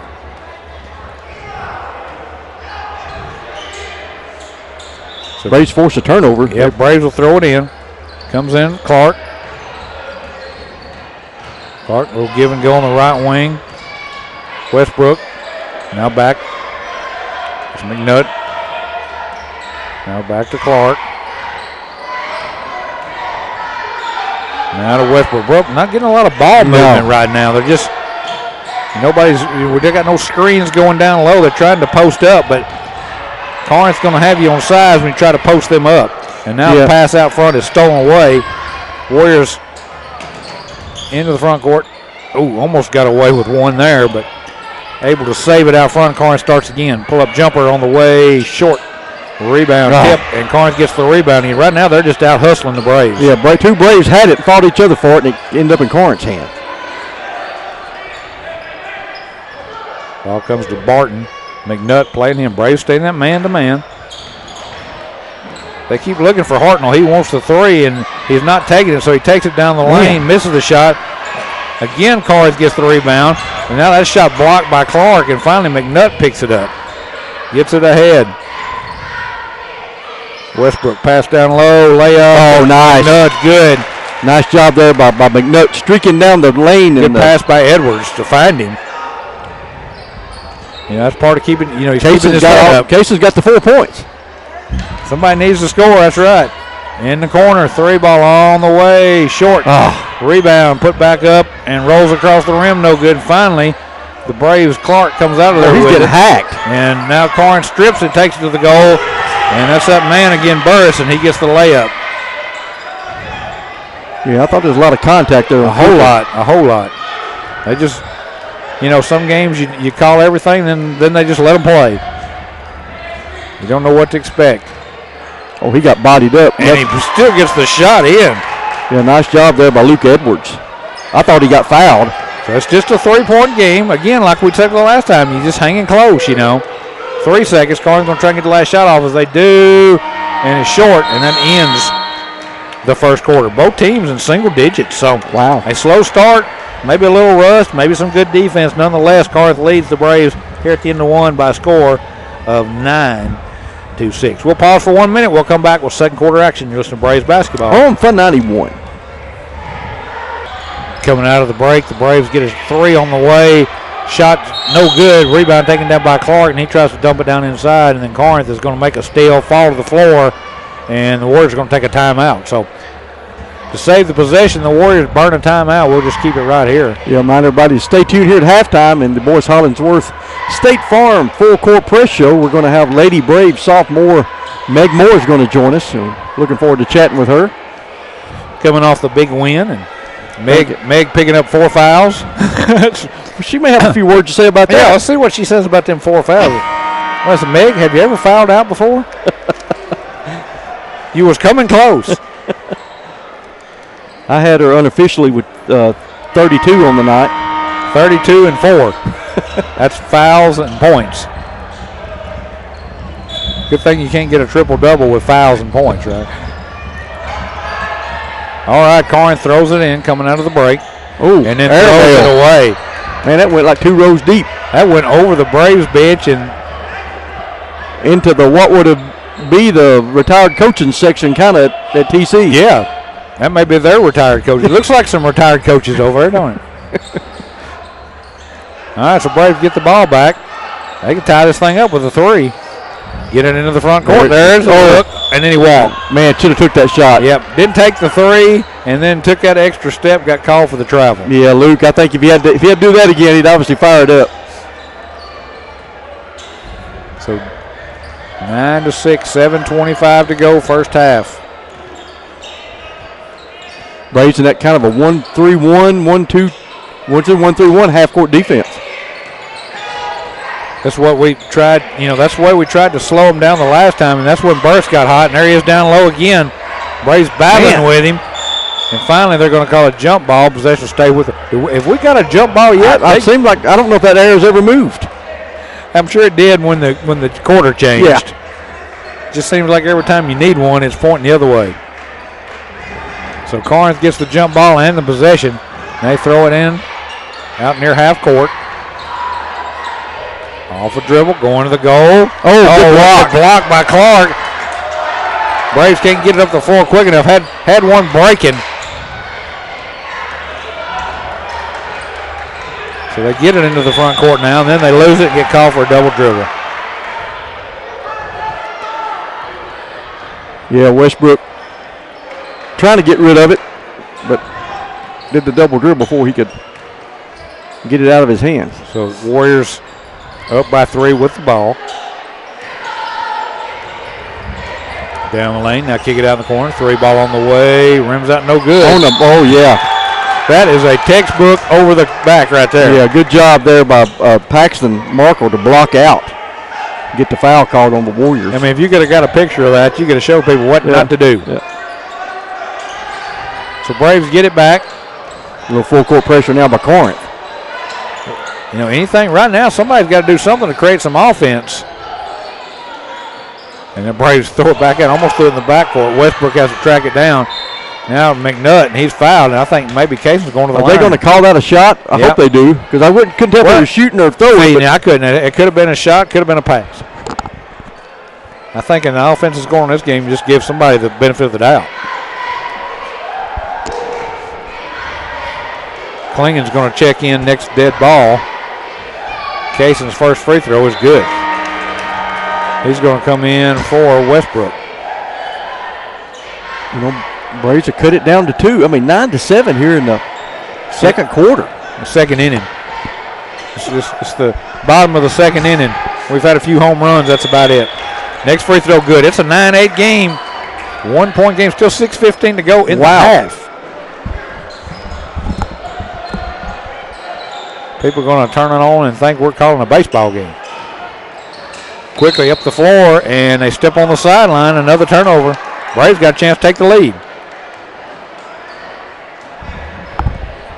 Both teams are, I don't even know if rusty is a good word for it right now. Out of sync, how about that? Yeah, we may have had more turnovers than points. Shots or points or anything. For both teams. Markle now feeds it down low. Oh, there it is. McNutt, layup. Oh, it rolled across the rim and wouldn't go. Corinth with the rebound going the other way, all the way to the goal. Shot. Oh, what a shot. Circus shot there by Barton. Barton, yeah. Braves quickly get it up the floor, down by 4.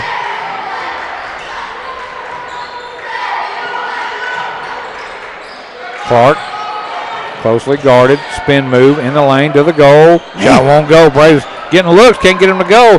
Clark stays with it, turns around, lays it in. Yeah, just good physical basketball there by Cooper Clark. 11-9, 2-point game again. Braves come out, double team the ball. Ooh, almost had to steal it. Just happened to end up in the hands of the. I think that was where he just gave Corinth the ball rather than call a foul on us. Probably because right. There's no way that we touched that ball. Corinth just threw it out of bounds. But there was a lot of contact, so it could have been a foul.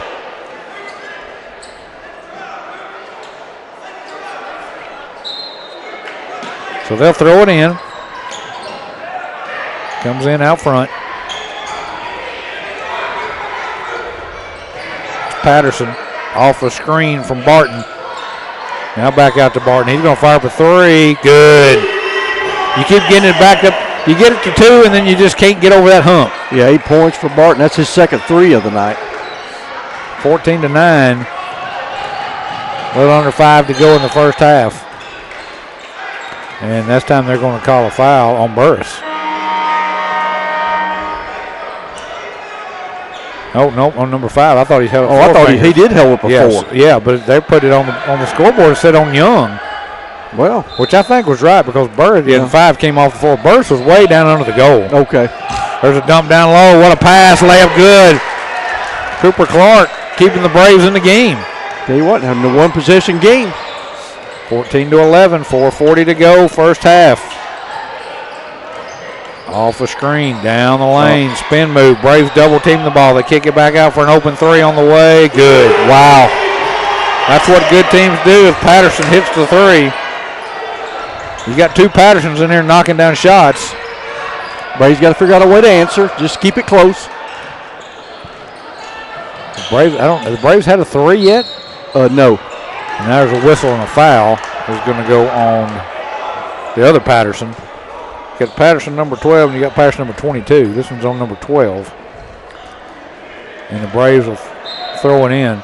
Braves have picked up no fouls in this quarter. 4 now on Corinth. Comes out front. Circle around. McNutt, 3 ball, no good. Rebound. Put back up and in. Well, hey, if you can rebound and put it in like Markle is right there, and that's why Clark's been getting his. I mean, sometimes a missed shot's the best pass you can make. That's it. Ball to the goal. Oh, shot wow. Good. Well, Corinth's kind of heating up a little bit. When they have made shots, the degree of difficulty on the shots is extremely high. It hadn't been like they're not having to work for it. There's a 3 that was partially deflected. Braves save it in, but right to a Corinth player. I think he could have let that go. That would have been our ball. I think they deflected it, And now a big move and a basket by Patterson. And they're opening up now back to an 8-point lead. You can't let it get away from you right here. Yeah, Corinth on this run. 3:20 to go, first half, 21-13. Klingen, left wing.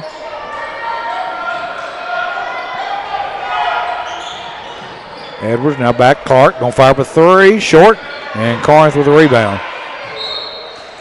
And they're gonna say went out of bounds. Last touch for the Braves.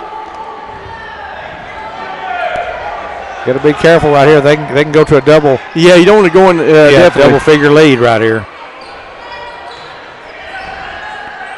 Ball in the corner. Now off the dribble. Now all the way to the goal. Hang. The shot's blocked. Braves with the rebound and then lose it. Ooh, have to save it back in. Almost lost it. Up the floor. In the corner. Oh, Markle's got to take that shot. Feeds down low. Clark is fouled. Yeah, Cooper. We're not taking the open threes. No, I mean, it's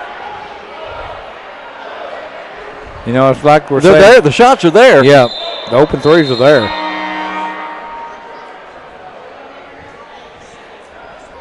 And so to the line goes Cooper Clark. Is our first free throw? No, we had McNutt's. It was 2 for 2. Okay. So first one on the way is no good. This seems like one of them games you're gonna. I don't know. We're gonna get some chances at a free throw this last 2.5 minutes. We really need to make those. Yeah, you got to take it to the goal then. And of course, we're trying to do that. We're not taking the threes. He makes the second one, so it's back to a 7-point lead. And the free throw is brought to you by Boyce Hollingsworth State Farm in Iuka. Ball comes in the right wing. Now down into the corner. To the goal, kick it back out. Now stop. Now out for an open three on the way. Rims out no good. And Braves almost their own, and they just have it taken away. We finally fight for the rebound, and now to the goal. Patterson draws the foul and makes the basket. We had 4 guys fighting for the rebound. Yeah. We finally come out of there with it and just have it taken away. Yeah. And it turns into a 3-point opportunity. That hurts bad right there. He makes his free throws back to a 10-point lead, which would be the biggest lead of the game. Yeah, that foul's on Klingen, his first. So Patterson to the line, just needs one. On the way, good. Free throws brought to you by Boyce Hollingsworth State Farm in Iuka. It's a 10-point lead now for the Warriors. Braves get it ahead. Clark lost the ball, picked it back up.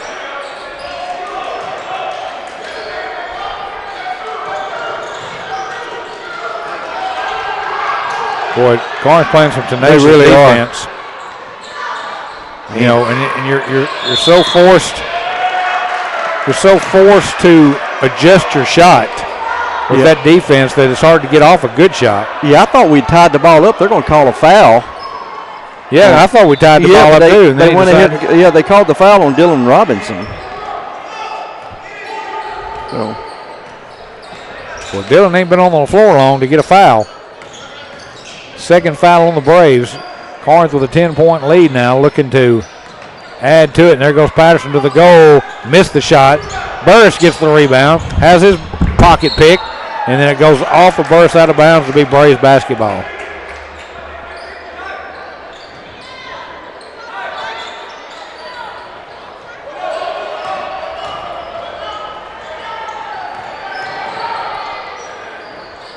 Shot up and no good. Rebound is taken down.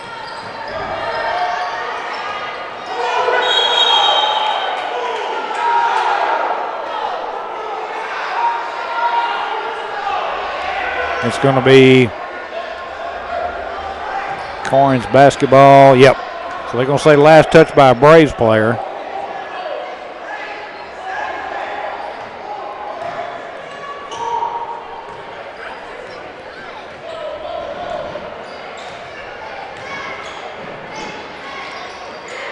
All right, ball to Burris. Burris down the lane. Hangs, shoots. Shot blocked. Misses the shot. Braves get the rebound.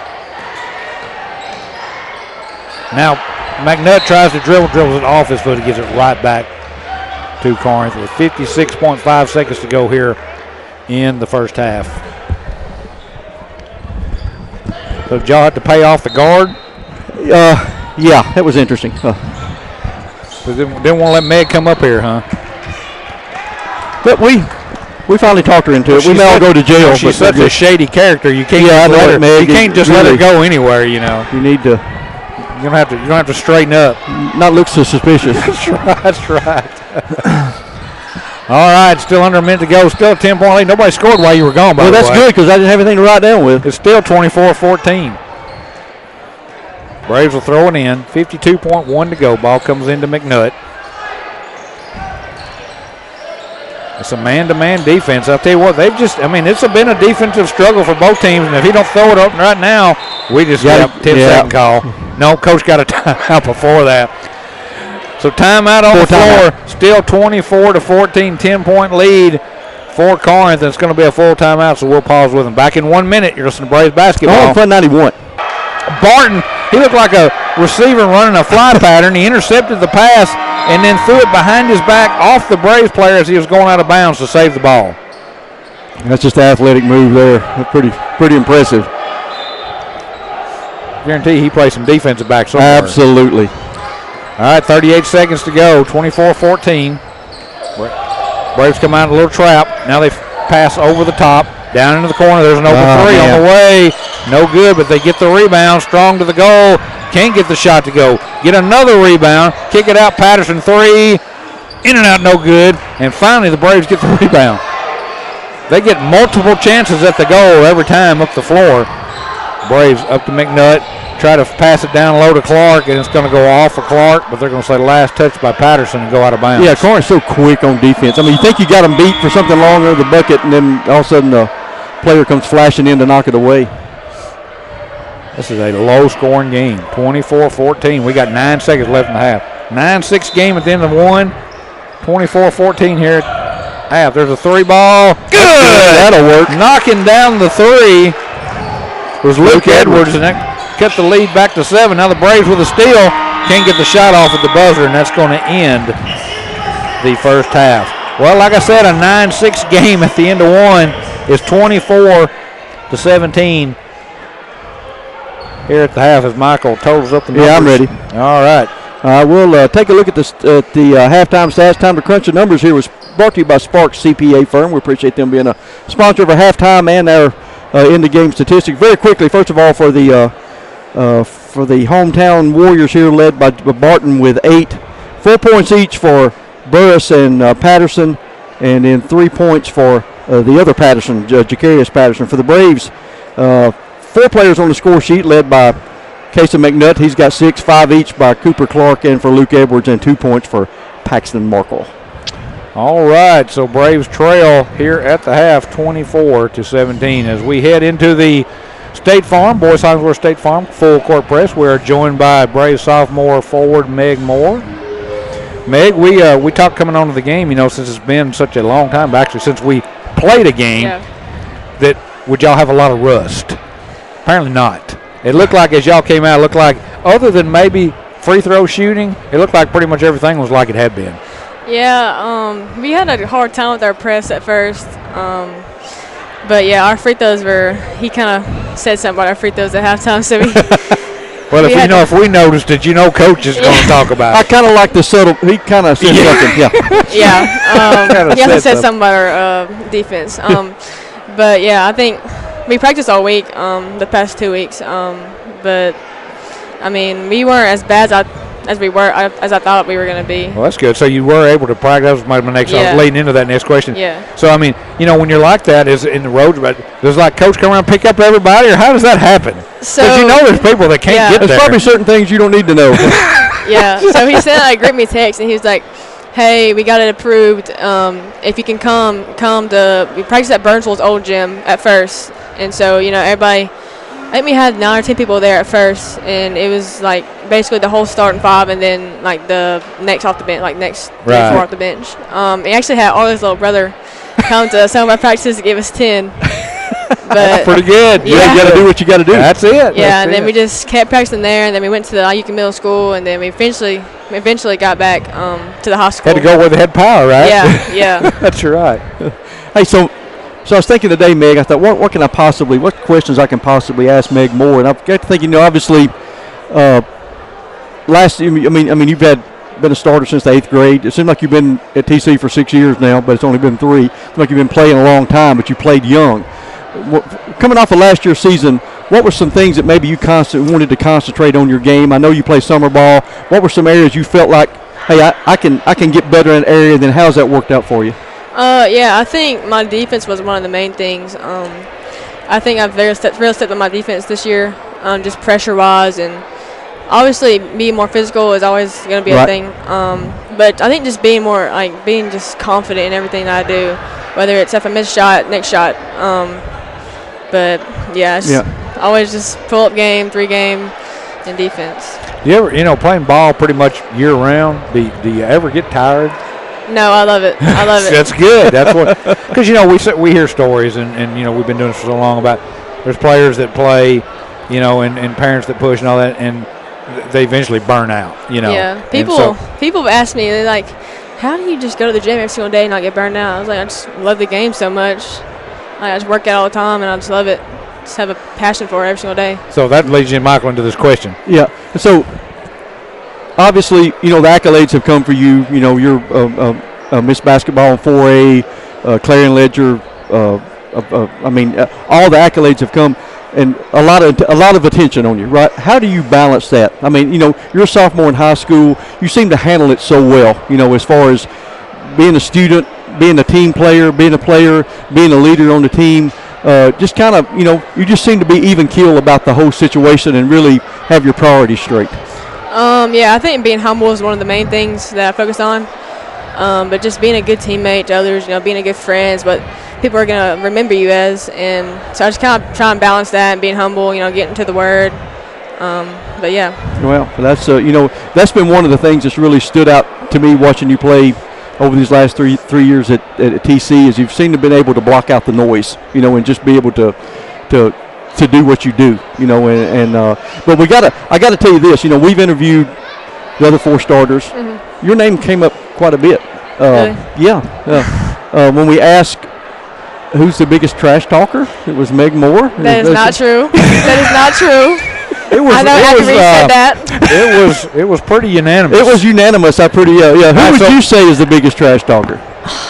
I think Chloe is really talking trash. Really underrated. But I know Abby said that because last year, last year was different. This year, they all 4 said it was Meg. It was a trash talker. Claire gets it in there a little bit too. So all right, I'll ask you this. I asked this everyone. All right, so we'll see if you agree with that. Fight breaks out. Who's coming off the bench? And this could be a starter or anybody. So when I say coming off the bench, I mean they're going out there. I'm gonna say Claire Ray. That's it. I'll say Claire Ray. Everybody has said. I think even Claire said Claire. Either Claire or Chloe. That's the top 2. And we did ask. I think I asked. I can't remember which pair that I asked last time, but where your name came up again is kind of okay. Who's in charge of the playlist in the locker room? They said it's Meg. But they said she's pretty forgiving. She plays different. She can play country. She can play rap. That was the last. Somebody said Chloe said Disney songs and popped up. So we kind of figured out you were the locker room DJ. Maybe is that? Yeah. Well, I usually get on the speaker because nobody else wants to. So I'll ask them like, "What do y'all want me to play?" And they'll say a bunch of random stuff. And so I play a mix of rap, Disney, regular music. It's everywhere. All right, so when's the last time you fouled out of a game? It was close tonight. It was close. I was surprised I had 4. That was crazy. I don't know. I can't remember a game you found out of that we've done. I don't think I found out last year. Maybe. It's been a minute. Probably say 7th or 8th grade. Yeah, there you go. I don't remember in the 8th grade, but it could have. It could have. I've never been the type to. All right, so I've heard this story, and I've never got to ask you this, so I'm going to ask you. And I do know how to notice this. So your 8th grade year, so you hurt the shoulder. Yeah. In the championship, and you come back out in the second half, and you don't start. Yeah. And we're up big, but then they run off like a 5-0 run, and you go to Coach Middle and say, all right, put me back in. Mm-hmm. Is that right? That is right. Okay, no, wait, I'm not done. Not finished. Yep. Okay, so then you come out and start shooting about 6 or 8 foot jump shots left-handed. That is not true. Okay. I know I saw one shot you shot left-handed on that far end. Yeah, it may have been like a floater or something, but I would not shoot a left-handed jump shot. Because it sure did. That one sure did look like a left. I said, Yeah. "That ain't okay if I can't shoot. I'll just come out and shoot left-handed." So here's one. If if basketball wasn't your thing, what sport would you be playing? I used to play soccer. I was actually pretty good at soccer, but that's just too much running for me. Well, according to Fred, you're a pretty good golfer. Yeah, so every time I drive by the house, because I have to go by your house to my house, you're out in the front yard with like a 9-iron. Yeah, I have a pitching wedge out there. I'm not terrible at Your golf. swing looks really good. Yeah, I'm not I have terrible. to be at golf. careful I don't run off the road where I can see I'm making swing looks. I got scared. I actually hit it over the road one time. I was like, Well, Michael knows how that is. Yeah, I put one in the back of an El Camino at Pickwick. Yeah, that's Oh, right. my That's a gosh. slice and a half when you're on the first tee and your tee shot ends up in the back of somebody's El Camino going down the Ooh. highway. So I got one for you that's I think the younger folks get a chance to hear what you have to say, because we've asked them, but hey, with the level that you're playing at, you're an elite player. For the younger girls that are coming up, what advice would you give to those 3rd, 4th, 5th graders that want to be a Meg Moore someday? yeah, I'd say don't compare yourself to others, because when I was in 8th grade, I was comparing myself to other girls in my class, who are getting offers and all this stuff. I felt like I was just so behind, and I was getting a little worried. And then finally, I got offered by state, and just from then, kept going up. Right. So I think just don't compare yourself to others, and just strive just for always better. Like, you can always be better and learn more. Well, one thing we talk about is the reason this team is so good is because, it's not dependent on just Meg, or it's not dependent on just Kaisley, or it's not dependent on just left. I mean, we talk about it all the time. Our word is a conundrum. If they double, which we've seen, they double and triple team you, and Claire hits 8 threes in the game. And so that's the problem that teams play or face when they play y'all, is that you can't double team one player, because y'all. Yeah. Just like, you and Kaisley both in the first quarter about had 20 points tonight. So it's hard to guard one or the other or double team or anything like that. I think that's what makes this team probably, if not better than the team that we won state with in 8th grade, probably right up there. Yeah, absolutely. Well, Meg, congratulations on your career so far. I know this season you guys have higher dreams. It looks like you're headed that way. I think you ladies have another excellent chance of bringing home a gold ball. We wish you the best of luck, and we'll be there to watch it. Yes, sir. Thank you, guys. All right, thank you. All right, boys, action is back underway, and it's still 24-17. You need to take her back down the stairs. You need to take her back down. All right, pass down low, and now whistle and a foul. And it's going to go, I didn't catch that. They put it on number one. That is number one. So the foul is on Westbrook. Yeah, it's on Westbrook, so it's on the Braves. I had to get all my stuff together when Meg leaves. I lost track of what was going on. Pass down low, stolen away by the Braves. This is one of them games that's kind of hard to describe, Such a low-scoring game and a lot of turnovers, but it's a lot of good defense, too. Yeah. And apparently a lot of rust, right? Yes. Long three on the way, no good. And then it goes up and hits the backboard stanchion, and it'll give the ball back to Corinth. Yeah, the Braves only have the 1-3. That was by Luke Edwards. Corinth with 3 threes. We hadn't shot a lot of threes. We have not. Not a lot of attempts. Ball comes in, crosses half court. Now in the front court, 3 ball on the way. Is good. I didn't see who hit that. Yeah, I couldn't either. So Corinth now with their biggest lead of the game, it's up to 10 now, 27-17. Braves wanted to go inside, couldn't. Now pass out front, Clark. Now to Edwards.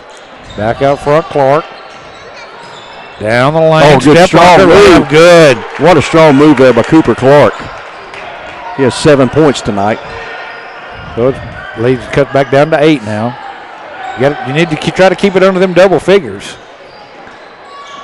Corinth left wing. Now back out front. Braves, they're doing a good job defensively, not giving them a lot of easy looks. They're earning everything they get. Patterson's shot contested. He missed the shot, and the Braves with the rebound. And then losing it. They got it up to Kling, and he gathered it, but then as he tried to take it to the goal, he lost it, and Corinth with a steal. And now the Braves knock it loose. Corinth has to track it back down. A lot of hand defense in this game. And now a shot and a whistle, and a blocked shot goes out of bounds. No foul, so it's still going to be Corinth basketball. This is one of them games where you wish you had a shot clock. Yeah, Blaze are trying to get in transition. It's just so hard against the quickness of this Corinth team. Corinth backing the way in. Now pack it back out front. Down the lane. Braves doing a good job, not giving them a clean look. And now they're going to call a whistle and a foul. I think is going to go on Westbrook. I think it's like almost like give him a little push in the back. Yeah, that'll be on Bryson. That'll be his second. There's finally an open three, ball in the way, no good. Braves with the rebound. Edwards doing a good job down low on the boards. Wow. And then the Braves almost turn it over. Oh, wow. But McNutt's able to pick it up, and they feed Clark to the goal, and his shot's blocked. Still a good job there for Cooper taking it. He thought he drew contact. I thought he did too, but nothing was called. They got the defensive Corinth right there. They got some ups. Yes. And they went up and blocked the shot. And the quickness, they get up in a hurry, and there's a foul. That's a good call right there. Good call there. Good job by Eli there posting up. He's going to draw the foul off on Burris. Burris went through him to get to the ball. It's the first foul this quarter on Corinth and first on Burris. McNutt, pull up, free throw line. Good job there by Kaysen. And it's back to a 6-point game. You're just hanging in. You keep hanging in. You hope somebody gets hot. Right. Maybe Kaysen will be that guy.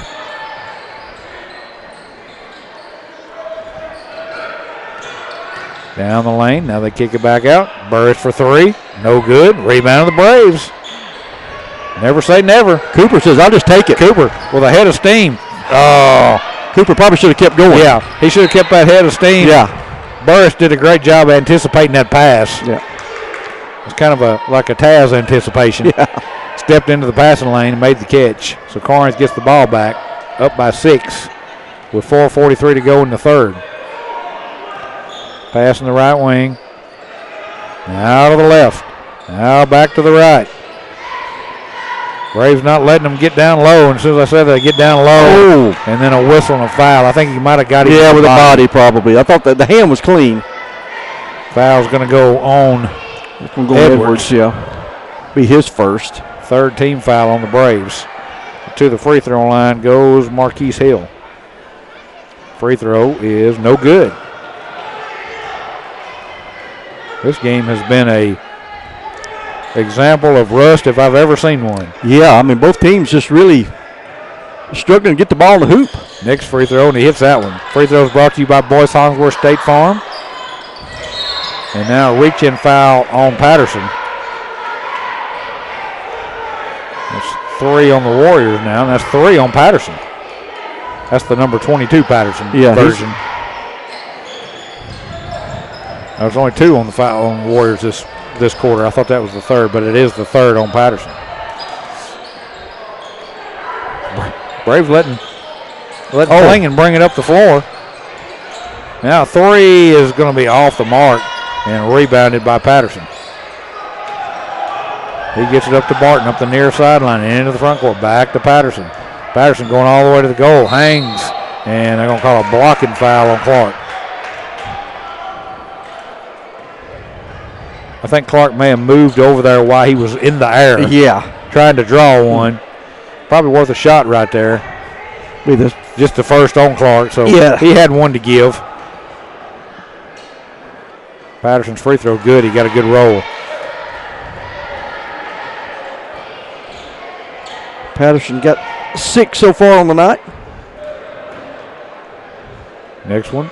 That one rims out, no good. Clark with a rebound. He's done yeoman's work inside, has Cooper. Klingon now out front. Feeds in the right wing to Clark. Feed down low. Backing his way in now, back out. Clark pass up a 3. Going to the goal, hangs, scores! Good job. And he draws the foul. Cooper Clark has come to play tonight. He has. That cuts the lead down. Let's see, that cut it down to 6, 29-23. Can get it down to 5 right here with the free throw, which is good. 29-24. You stay within that 5-point game. Couple possession. Give yourself a chance in the fourth quarter. Free throws brought to you by Boyce Hollingsworth State Farm in Iuka. Corinth with the ball up by 5. 3:35 to go third quarter. Trying to take the ball inside, hand it off. That's Hartnell. Now pass down low, and they're going to call Westbrook for another foul. Or check it, Edwards. The 1s and the 11s are bothering me up here. According to what angle you look at, you can't tell which one it is. So Edwards picks up his second foul. And that is 5 fouls now on the Braves, and that's going to send Braden Burris to the free throw line with 2 shots. Burris' first trip to the line tonight. First free throw is good. Back to a 6-point lead. He makes this one. We're right back where we started, back to that 7-point game again. It's where we were at the half, and he does. Pair of free throws for Burris, and then he almost makes a steal off of Klingon, but he knocks it out of bounds. It'll still be Braves basketball. Corinth turning up the pressure a little bit, full court. They're man-to-man full court right now. Again, kind of like that girls' game, all 10 players in the backcourt.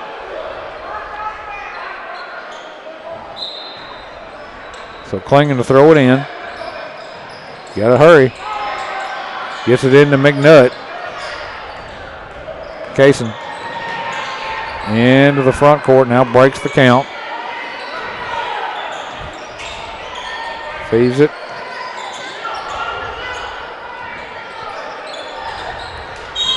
Pass. Edwards tries to sit it down low to Clark. And a whistle and a foul. Are they going to get Patterson with that one? I think so. Yep, that is 4 on Patterson. He has been by far their best player tonight. Yeah, and that's tough because we still got 3 minutes to go in the third quarter. Yeah. So Braves, that's 4 fouls down Corinth. Pass down low. McNutt lays it in. Back to a 5-point game. See if the Braves can take advantage of Patterson having to sit out for a while. Never say never. And there's a forced turnover.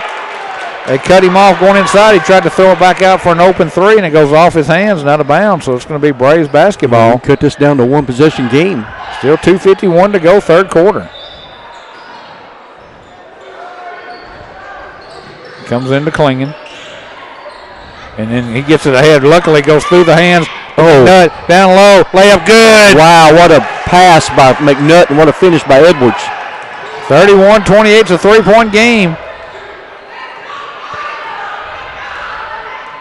Still 2:30 to go. Third quarter. Burris backing his way in. Shot up. No good. Tip. No good. They get the rebound. Well, that's what you got to hope to limit their second chances. Yeah, those 50-50 balls. Pull up. Good. Man. Jameer Barton knocks down. That's a big shot for Corinth. Yeah, he's smooth. He's got 6. He's got 10. You get it down to 5. You get it down to 3, and then they hit the shot. Now it's back to 5. Under 2 to go, third quarter. 33-28. Off a screen. McNutt now back out. Klingon hands it off. Westbrook now to McNutt. 3 on the way, short. And yeah, you can see that coming. Yeah. Clark going over the back. You just can't help yourself. I know it. You know not to do it. You commit, and you're already in. You do it anyway. That'd be 2 on Cooper. Bad part is we're going to the other end and going to put Young on the free throw line with 2 shots. It'll be his first trip tonight at the free throw line for Xavier Young. Free throws brought to you by Boyce Hollingsworth State Farm in Iuka. And the first one is good.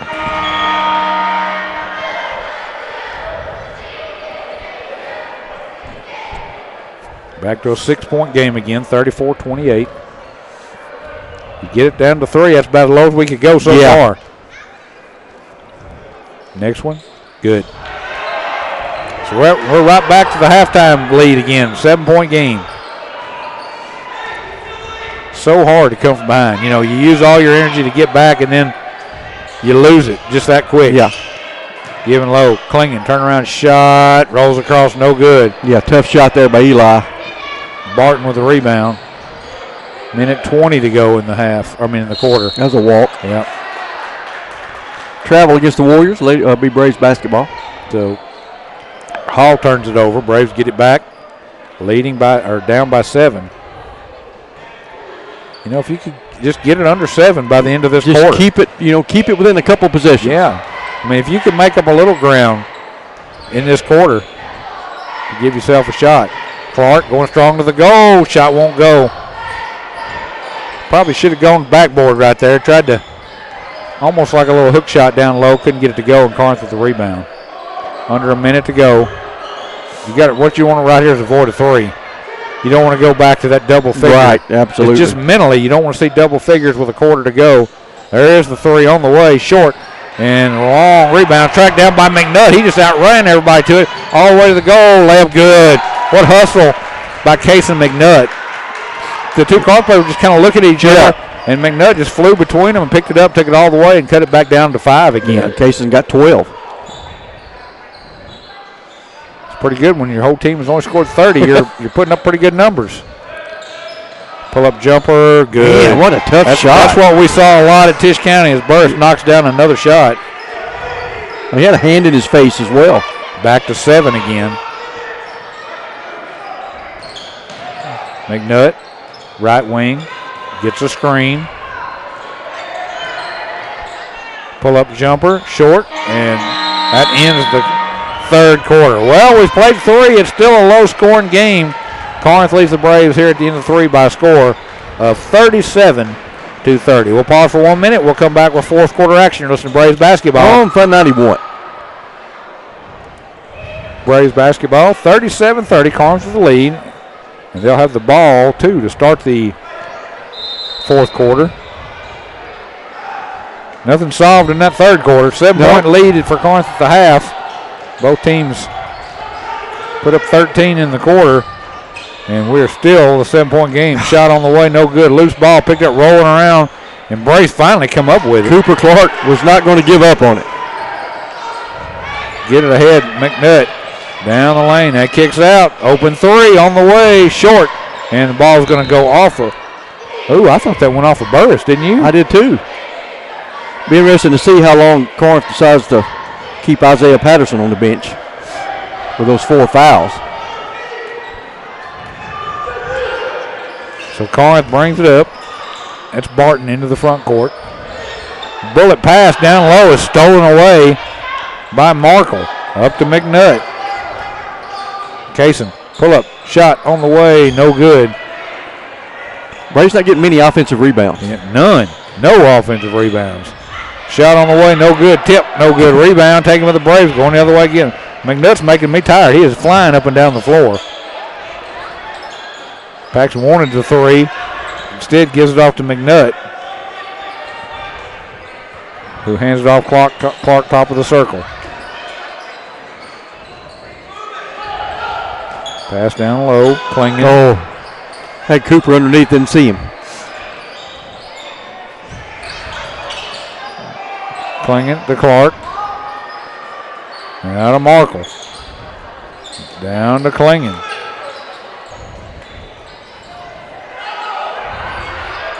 Now Markle for 3. Hits the rim 2 or 3 times and won't go. And Klingen's going to knock it off out of bounds. I thought maybe he tried to get it to go off of Burris, but he didn't, so it goes out of bounds. It'll still be Corinth basketball.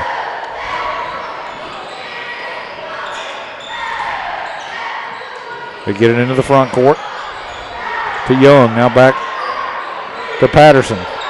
That's the other Patterson, and there's a reach over, and Clark's going to get called for the fouls. He went over the back. Yeah, should be his third. Cooper needs to be careful. When there's only 6 minutes to go in the game, but I mean his effort really kept the Braves this close. Yeah, he's been the grit in this game. Rebounding, scoring inside, playing defense. I mean, he's done it all. We've seen him dive on the ball on the ground 3 or 4 times for loose balls. Yeah. First free throw on the way by Barton. Barton is good. Next one rims out no good, and now over the back is going to be called on Young. Again, Clark with the position. Telling you. Only way he's going to rebound right there was going over his back. 2 minutes into this fourth quarter, it's just an 8-point game, 38-30. McNutt takes the pass in the right wing. Now comes out, moves it around. Gives it to McNutt in the lane, hangs, and scores. Wow, what a tough shot there by Kaysen. Probably could have got it. Been nice. We could have got a little foul call right there. 6-point game again. Well, they had a man cutting and the pass was behind him. Braves catch a little bit of a break there. Open three on the way, no good. And there he is again. Clark with a rebound. Up to McNutt. McNutt wanted to go to Markle, but I don't think he thought he could get it down in there. Klingen, left wing. Here comes McNutt out to take the pass. Now he feeds him Markle. Backing his way in. Shot up, no good. Had a good look. Did Clark, but he couldn't get it to go. And now Corinth is going to take a timeout. Timeout on the floor, 4:58 to go here in the fourth. Full timeout. 38-32. It's still just a 6-point game. We'll pause for 1 minute. We'll come back. You're listening to Braves basketball. On Fun 91.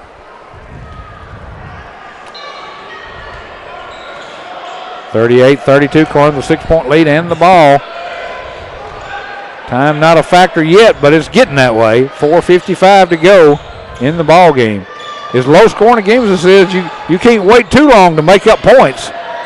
Step under, shot no good, rebound, and a foul on Burris. Are they getting Burris? Yep. They said number 4. That's 2 on Burris. We'll take it. We'll take any help we can get right now.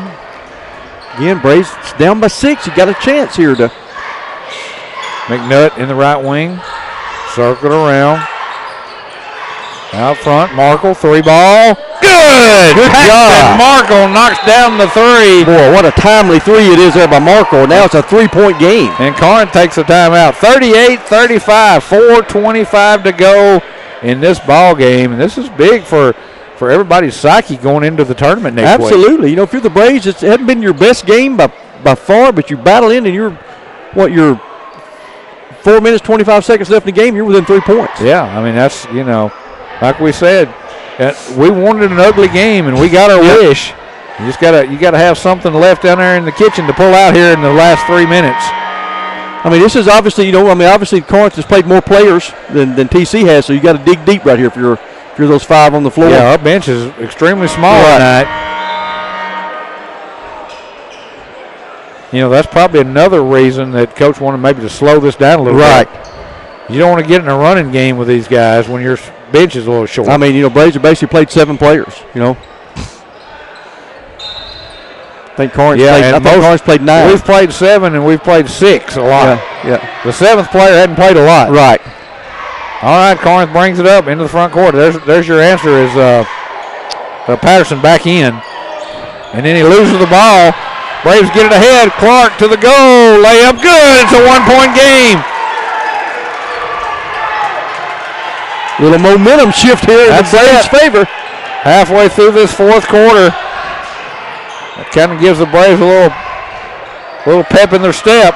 It's Patterson. He kicks it back. Now down low. Back in the corner. Now what are they going to call? A travel. Traveling is the call. They're going to say the other Patterson. You got 2 Pattersons out there. One that was in foul trouble and that one that just walked. And the Braves got a chance to take the lead. Corinth seems a little rattled right now. Braves hit the Braves can take advantage. 1-point game, 3:42 to the goal. Hanging, shot won't go. Corinth with the rebound, going the other way. They get it up. Patterson going to the goal. Hangs, shot blocked out of there. Edwards. And the Braves with the rebound, going the other way. Again with a chance to take the lead. I don't think we had a lead all night, have we? We have not. McNutt in the right wing. Now to Edwards. Now to Klingen. He got hacked. Yeah. Now to Markle. Oh, that's not a good pass. They don't get Eli with a foul, I think. Yeah, they tried to give and go, tried to get Eli with a pass and threw it right to Burris. And then Klingen fouls him trying to Braves get the ball coming with back. a 1-2-2 zone pressure. Now they're going to back out of it and go back man-to-man, looks like. No, still some zone. Under 3 to go. 1-point game, 38-37.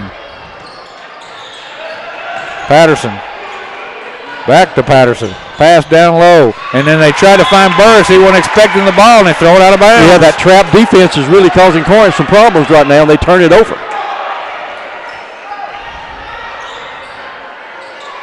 So the ball will be thrown in, comes into a double team, and Braves walk. Golly. Man. Their double team causes us problems too. Inside 3 minutes now. So Patterson to throw it in. 2:45, 38-37. Comes in, Burris shot, good. Wow. I don't know whose defensive assignment he is, but you cannot let him get open. Especially inside that 15-foot jump shot. I mean, we saw it the first game. He's money from right there. Klingen looking for a backdoor pass, not there. 3 on the way, good! This game is tied. Luke Edwards with his second 3 of the night. It is 40-40, 2:15 to go. Patterson kicks it out to the other Patterson in the left wing. Now top of the circle, draws a double team to Burris, and he tries to feed it down low. Braves steal it. Get it ahead to Markle. Paxton slows it down. Tried to get it to Edwards cutting. Threw it behind him. McNutt might could have run it down, but he had his momentum going the other way. Yeah, just an unforced turnover at an untimely place in the game. Minute and 45 seconds to go. 40-40. Patterson to the goal. Pass down low. Burris shot. No good. Rebound. Got to maintain composure right here. Edwards got the rebound. He gets it up to Clark. He walked. And no, timeout. Whew, I thought they were going to call the walk. 1:33. Good timeout. 40-40. What a job by this short-handed Braves team. I mean, the bench is short. Yes. I mean, a lot of empty chairs on that bench. And then, coming off the break, like we talked about, trying to, the rust. And we've seen it in this game, the offensively especially. Defensively has been good for both teams. Well, the difference in this game and what we saw a couple of weeks ago at TC is the Braves hadn't run out of gas in the fourth quarter. You know what I mean? Right. It's good strategy by not getting out there and running with them. Right. I think we ran with them until we couldn't run anymore last time. Yep. We've seen a little bit more running here in the last few minutes, but you can. Let it go now. Well, when you got the momentum, you kind of want to take advantage of it, right? And you only got 1:33 to go, so you let it all hang out right here. So wow, Braves will have the ball coming out of the timeout, tied at 40. It almost makes you wonder if Coach going to just put it in the freezer right here and try to hold the last shot. I mean, really, fouls are only 2 team fouls each. Unless you got like a wide open layup, he may say, "Let's hold it." You can. You just got. You got to protect the ball. Or he's going to draw a play where we're going right to the goal right here. Don't know which one. Comes into Clark. Draws a double team. That's the pass you can't make. That just drives coaches crazy. And then Braves stole it and then lost it right back to Patterson. Minute 19 to go. Tied. There's a 3. No good. Rebound ends up in the hands of Klingen. Protect the ball. McNutt into the front court. Feeds down low. Clark to the goal. Shot won't go. Rebound. Klingen fighting for it. Patterson comes up with it with under a minute to go. Palmer. Oh, my goodness, how much palming are you going to do? Feeds in the corner. Now back out. Top of the circle. Patterson down the lane. He's walking all over the place. They call it. He did. He used two pivot feet. Yeah, I don't think that's allowed. So the Braves, with 42 seconds, have the ball tied up. Into the front court. Slow it down. Now is when we're going to slow it down, I think. Got to protect it. They're trying to deny. 37 seconds.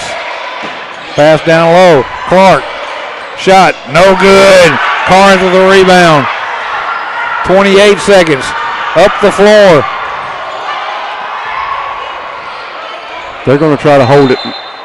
And Corinth's going to take a time. Woo, what a game. 40-40, 20.7 seconds left. We'll keep it right here. No, we'll go ahead and break this a full time. Yeah, all right. All right. We'll be back with some. We don't know. 40-40. Yep. Under a minute to go. Back in 1 minute. Here's some Braves basketball. On for 91. All right, 15 seconds. Tie game. Corinth with the ball. They're going to try and hold for the last shot. Burris, they try to come out to double team him, and they foul, which That's is okay. We talked about during the break. That's okay. It eats up some time, and they don't get a shot off. So it's down to 6.8 seconds. You just need to don't give up. Don't need to give an inbounds pass up in the lane here. One. You still got another foul to give too. You got to be careful. Don't get called for intentional foul. Yeah. Now you don't foul. What you don't want to do is foul here. Yeah. 4.9 seconds left. Now you don't want to give them an easy shot. You want to make them earn it. That's a walk. First walked. Pull-up shot on the way. No good. Rebound tip. Shot on the way at the buzzer. No good. We're going to overtime. Wow. OT in the last division game of the year. Might as well. Helps you work that rust off, you know. All right, we'll keep it right here. So we're going to overtime. They had a couple looks at it. They did. But they were not wide open. They were contested. Right. Kind of while we got the break, kind of go over again what our potential schedule is for okay, so it more than likely what everything's looking like, the Braves will play Monday, and the Lady Braves won't play till Tuesday. If the Braves win Monday, then they will also play Tuesday, and then you're guaranteed, if you play on Tuesday, you're playing Friday also, whether you're playing for the championship or you're playing for the consolation. Well, the Lady Braves are in the playoffs. Right. The Braves, the boys, if they win Monday, they're in the playoffs. Then you're playing for seeding at that point for the rest of the division tournament. And, the Lady Braves are way favored to go through the playoffs and be a host to the first two rounds of the state playoffs. So, but you still got to play your game. Right. You don't take it, and we know these girls, they are not going to take this for granted. Right. You could tell from the last 3 sets of interviews we've done that they don't take anything for granted. All right, there's the tip to start the overtime. 4-minute overtime. Controlled by Corinth in this 40-40 game. This is the first time I've had to write overtime on my little score sheet in a while. Shot on the way, no good. And you got Patterson with a rebound. Patterson playing with those 4 fouls for Corinth. That's big. That's right, and that could come into play. They try to cross-court pass. Corinth knocks it out of bounds. Yeah, that long diagonal pass against this team with their length and the way they can jump and quickness, made JT jump out of his chair down there. We know how that is. Right. That's about where we're usually Absolutely. sitting. Welcome to our world. Braves get it in. 3:35 to go in overtime now, and there's a steal by Patterson. All the way to the goal, lays it in. Again, that long pass is just... Yeah, you can't do it against this speed. That's what, like we said, that's what other teams see when Taz is out there. And that's what he does. He uses that speed.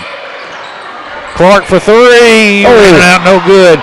Fighting for it and rebounded to Patterson. That had a chance, too. Oh, in and out. Corinth with a 2-point lead in the ball as we approach 3 minutes to go here in overtime. Off a screen, Patterson down the lane. Kicks it back out. 3 ball on the way. In and out, no good. Tip up by Burris, no good. Tip again, no good. And finally, Burris gets it to go in. He just got 3 offensive rebounds. Corinth crowd getting into it now. Braves get it up the floor. Into the front court. Got to be careful. Pass down low. Clark hangs. Scores. Back to a 2-point game. A good answer there by the Braves. It was a good, heck of a bullet pass that time by Edwards. That wasn't going to be intercepted, was it? No. Patterson gives it off. That is Barton. I forgot his name there for a minute. Back to Patterson. Now back to Barton in the left wing. Now to Burris. 3 on the way. No good. And rebounded to McNutt. All right, Braves can tie it up with a 2 or a 3. Can take the lead. Oh, Clark got away with the walk. Thank goodness. And he hangs, and he won't go. Tip and saved in to the Warriors. Barton up the floor. Patterson, 3 on the way. No good. Rebound ends up in the hands of the Braves. And that ball's deflected. Clark ends up with it. Got numbers going the other way, all the way to the goal. Shot up and good. What again? What an assist by Cooper Clark, and what a finish there by Edwards. 44-44, minute 35 to go. What a game. Patterson kicks it out into the corner. Now takes it back in the left wing. Now back to Patterson. He's driving baseline to the goal. Shot blocked, and he's fouled. And the ball goes in, too. That is big. Wow. Man, I think they put that on Edwards. They did, his third. And Patterson going to the line with his 4 fouls. He hadn't played like the last 5 minutes like he's had 4 fouls, has he? No, he's 2 for 3 from the line tonight. He's trying to put us on the odd number now. Minute 22 to go in the overtime. 46-44. Corinth's free throw is good. Free throws brought to you by Boyce Hollingsworth State Farm in Iuka. Braves down 3 now with a minute 15 to go in overtime. McNutt gives it up the right wing. Edwards takes it back. Now kicks out. McNutt, 3-ball on the way. No good. Rebound. Klingon tips it all the way back out. It ends up in McNutt's hand to the goal. Layup. Good. Nice. 1 point game, under a minute to go. 47-46.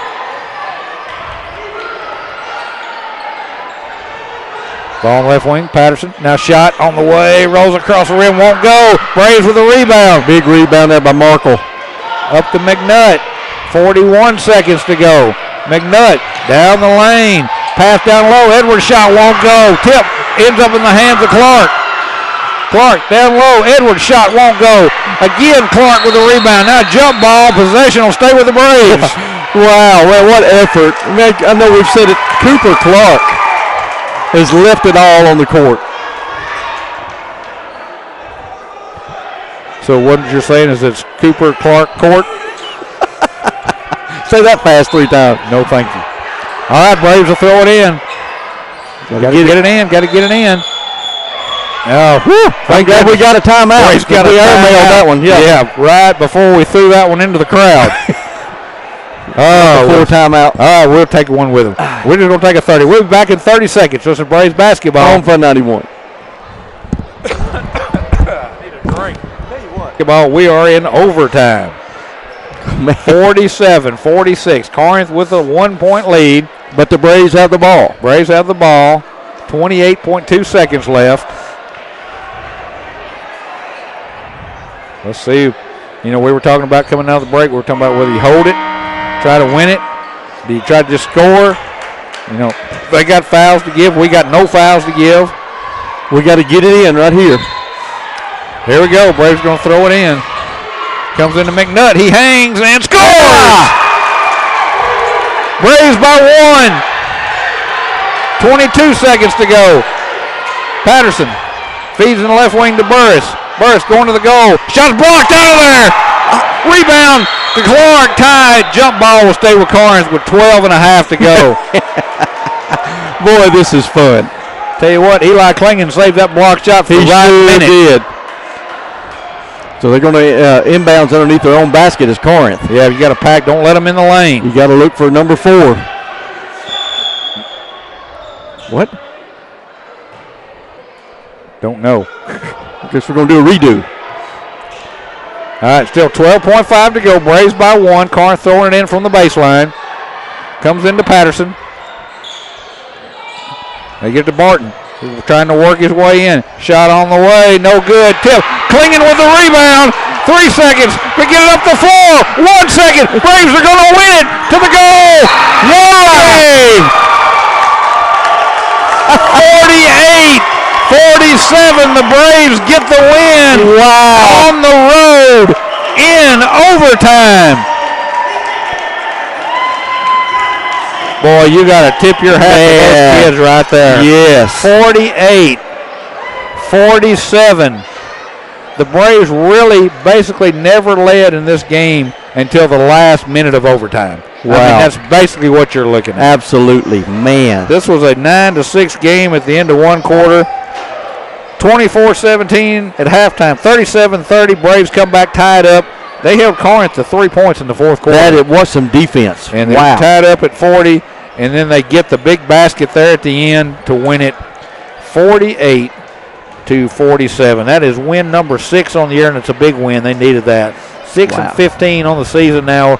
2-6 they finish in division play, and that should give them a little momentum heading into the tournament. That's exactly kind of game, an overtime game. If you pull out the win and then you're able to go into a division tournament with that, what a just a booster for the Braves. Great job. Okay, it's time to take a look at the numbers. Time to crunch the numbers with Spark CPA firm. We appreciate them sponsoring this portion of the show. Big win tonight for the Braves. They pulled it off 48-47. First of all, for the Corinth Warriors, 2 players in double figures led by Braden Burris and by Jameer Burton. Burris had 12 and Burton had 11. For the Braves, 3 players in double figures tonight. First of all, led by senior Casey McNutt. He finished with 18 on the night. 14 points for Cooper Clark, 12 points for Luke Edwards, and 5 points for Paxton Markle.